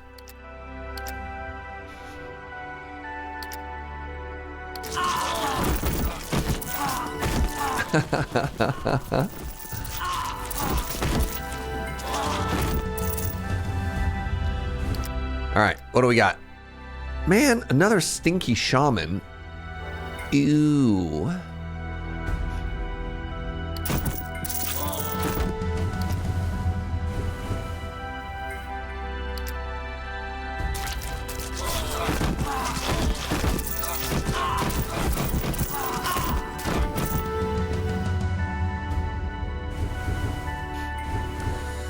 That's so many little humans walking towards us here. Peasants.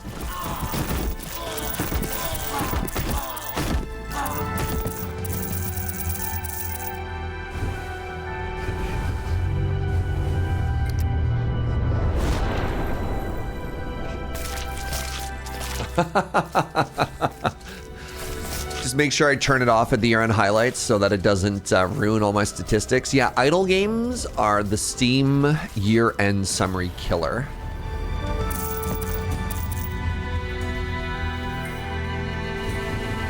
Oh, new zone? Please. Every 5th hit taken by a fighter is reflected. Oh, okay.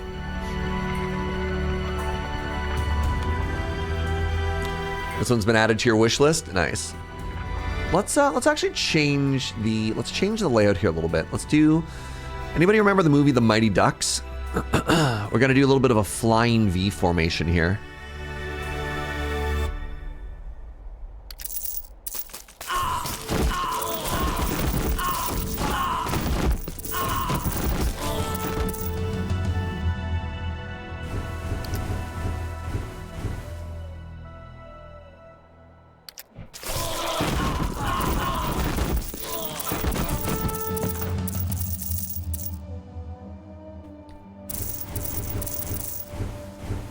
Well, well. Do I want to level up my shamans at all? Not even a little bit.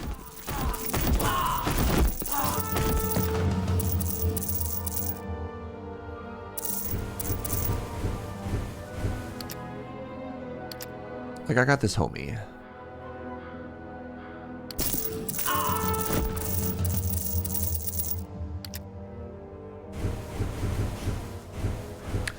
The totem is shotgunning hard. Well, yes, it's thornsing. It's giving them some thorns. Which you love to see, right?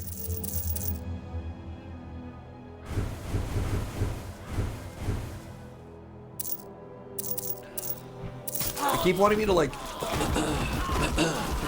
make my spells better and my shamans better, and I'm just like, why bother? What a waste of my time and money. Now we're talking. Feral Might? Ooh.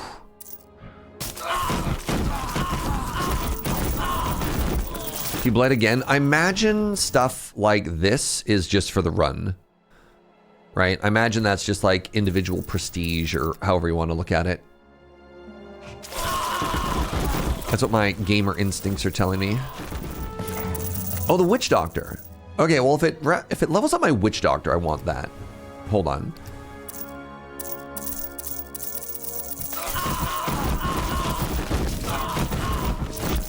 You're curious since it says bloodline power? Yeah, but I don't know. I can't imagine that'd be cumulative. That seems too powerful.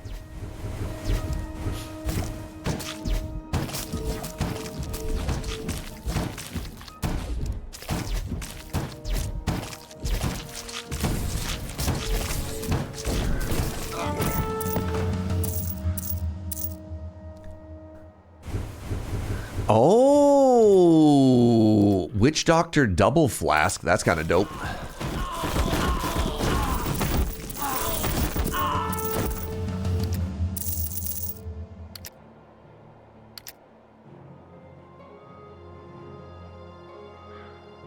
If an enemy is afflicted with rapture and it dies, heal all allies.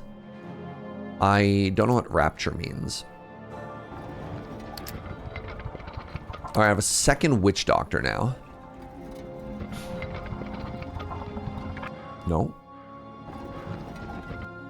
Where does rapture come from?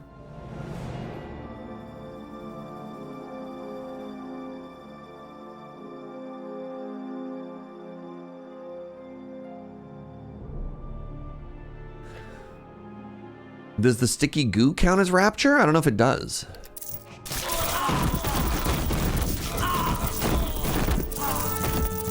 Unlocks the blacksmith. Yes, please. The blacksmith has arrived. Wyvern scale bag. Makes the little homies run faster. Bonus base health for all of your orcs. Yeah, huge.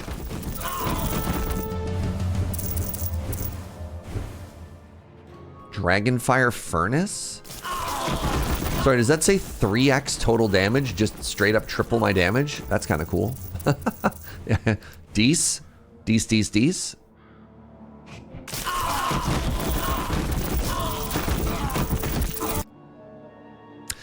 All blacksmith upgrades are also enhanced, yeah.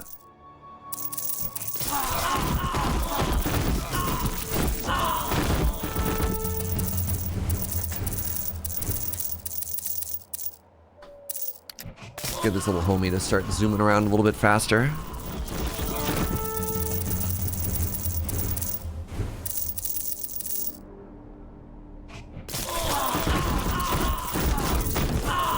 There are some totems earlier on that also inflicted rapture. I just didn't take them. Oh, interesting.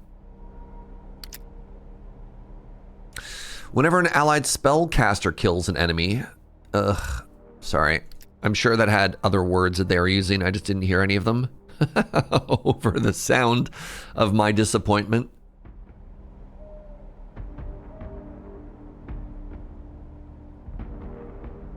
Can I do like a whole team thing and then move them? No, okay.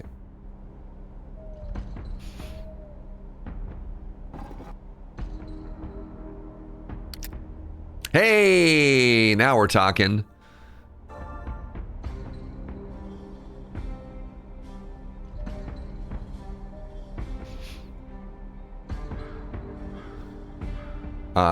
Man, come on.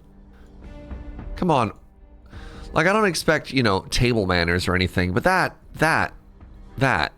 shame. Shame. Second demonic extractor is kind of cool. Oh, bonus base health.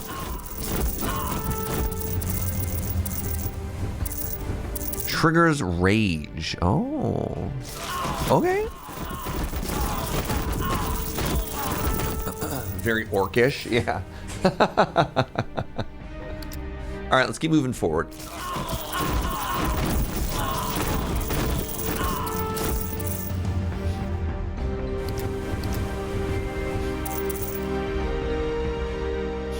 Oh, now men's in armor are starting to show up. That's exciting. So yeah, obviously the further down we go, the stronger the enemies, but the more gold we make, right?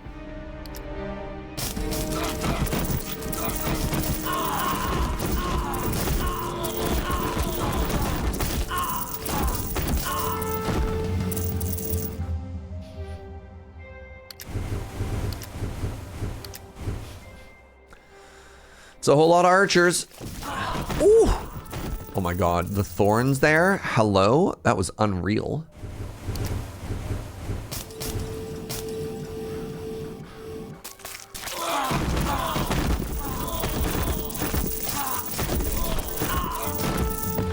When did I start the 20-minute countdown, chat? I've completely lost track of time. AoE thorns? Yeah, this thing's unreal.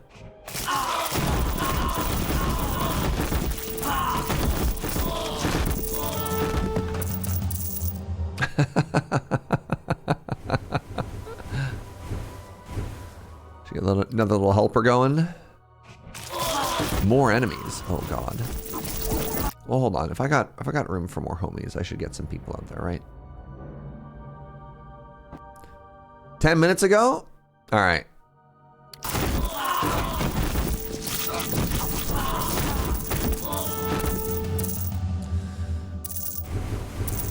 Only 5 minutes ago? All right. Just one more 5 minutes. All right. Just 5 more minutes. 5 more minutes. All right.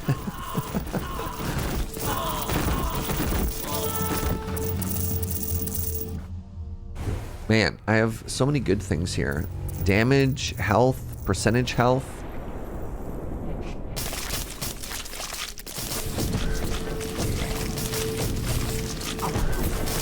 Uh-oh. Nope, never mind. My healing goo is incredible, actually.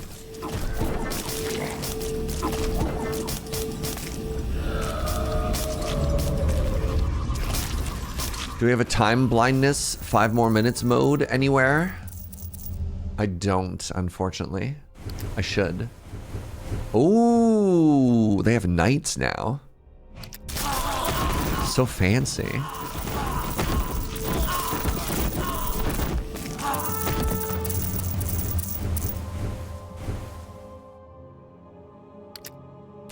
$639 if I want another friend. All right, one more frontliner. Man! Terrible news.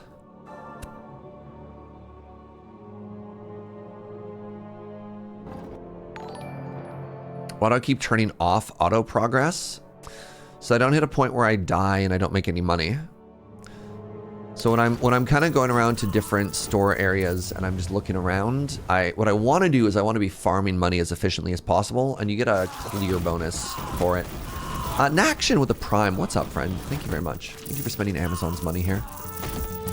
If that makes sense. I don't know. Like, I could just keep clicking on it. The other thing is I kind of want to be present for progression. Sorry. 15% base damage bonus is 1 damage. That seems either bugged or bad. And also this says 20% base. A 20% of 300 should be bonus 60. I think their percentage-based math is either wrong or broken. It's either bugged or showing the wrong numbers. You know what I mean? Yeah, 66% base damage is 2. $1,000 for +2. So either the preview is off or something awful is happening here. Presumably you've got a lot of flat bonuses, but I would imagine the flat bonuses are the base. But yeah, like why would I take this percentage based thing if it only affects like 1 damage or whatever? That seems terrible then.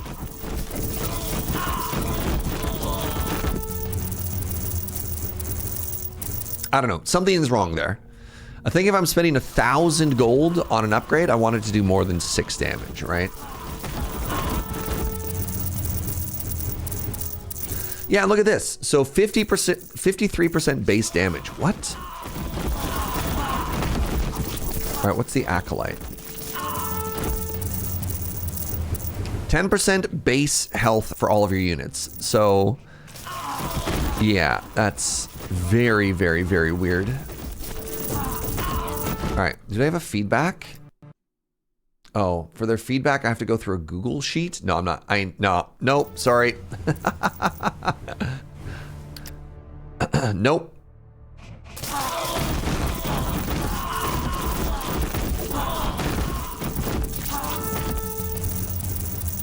Yeah, 15% base damage plus 1.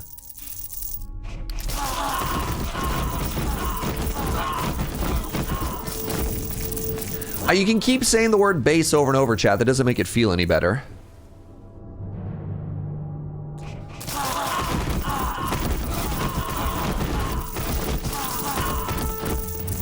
It's just like, it's very odd how expensive it is and what it shows it being, right? So, like, here's the other thing, right? So, regardless of the math, Vitality Infusion, 20% health for Orc, or 20% base health, right? So this gives me plus 20. But then they have over here, Glyph of Fortitude, plus 20 flat health. So why do they have 2 different things that do the same thing, right? Glyph of Fortitude, plus 20 for Orc Warrior. And then Vitality Infusion, 20% base. It's a percentage, but it's the exact same number, right? Like, huh?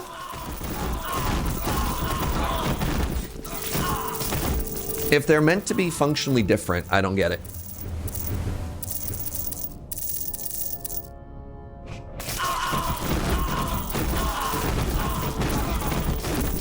It's partially hidden under me. Apologies. But believe me when I say what I'm saying is the exact same here. Like, I'll move myself to the top here so you can see this, right? So Glyph of Fortitude, 2.5 thousand, flat plus 20 health, 337 to 357. Vitality Infusion, 20% base health, 337 to 357. And it doesn't change, right? If I upgrade it, it's the same thing. What do they do? Why? Yeah, plus 1 damage. All right. Anyways. Okay, that's tilting me enough that I think that's the catalyst I have to stop. I could click on them just because their, you know, number go up. But if it makes me feel bad, why would I? One last chance. And they give me another shaman? All right, game.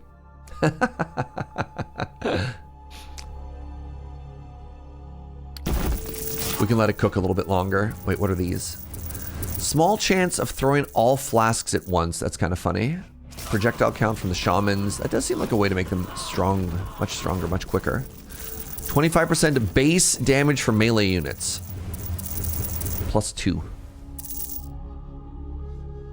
15%. And it's just a flat 15 unless you're an orc shaman. Okay. All right. All right. The numbers, they hurt me. Great game. Great game. But I see they have the same goal that I do of no math in 2026. And you know what? I respect that. I respect that. A game that doesn't respect math.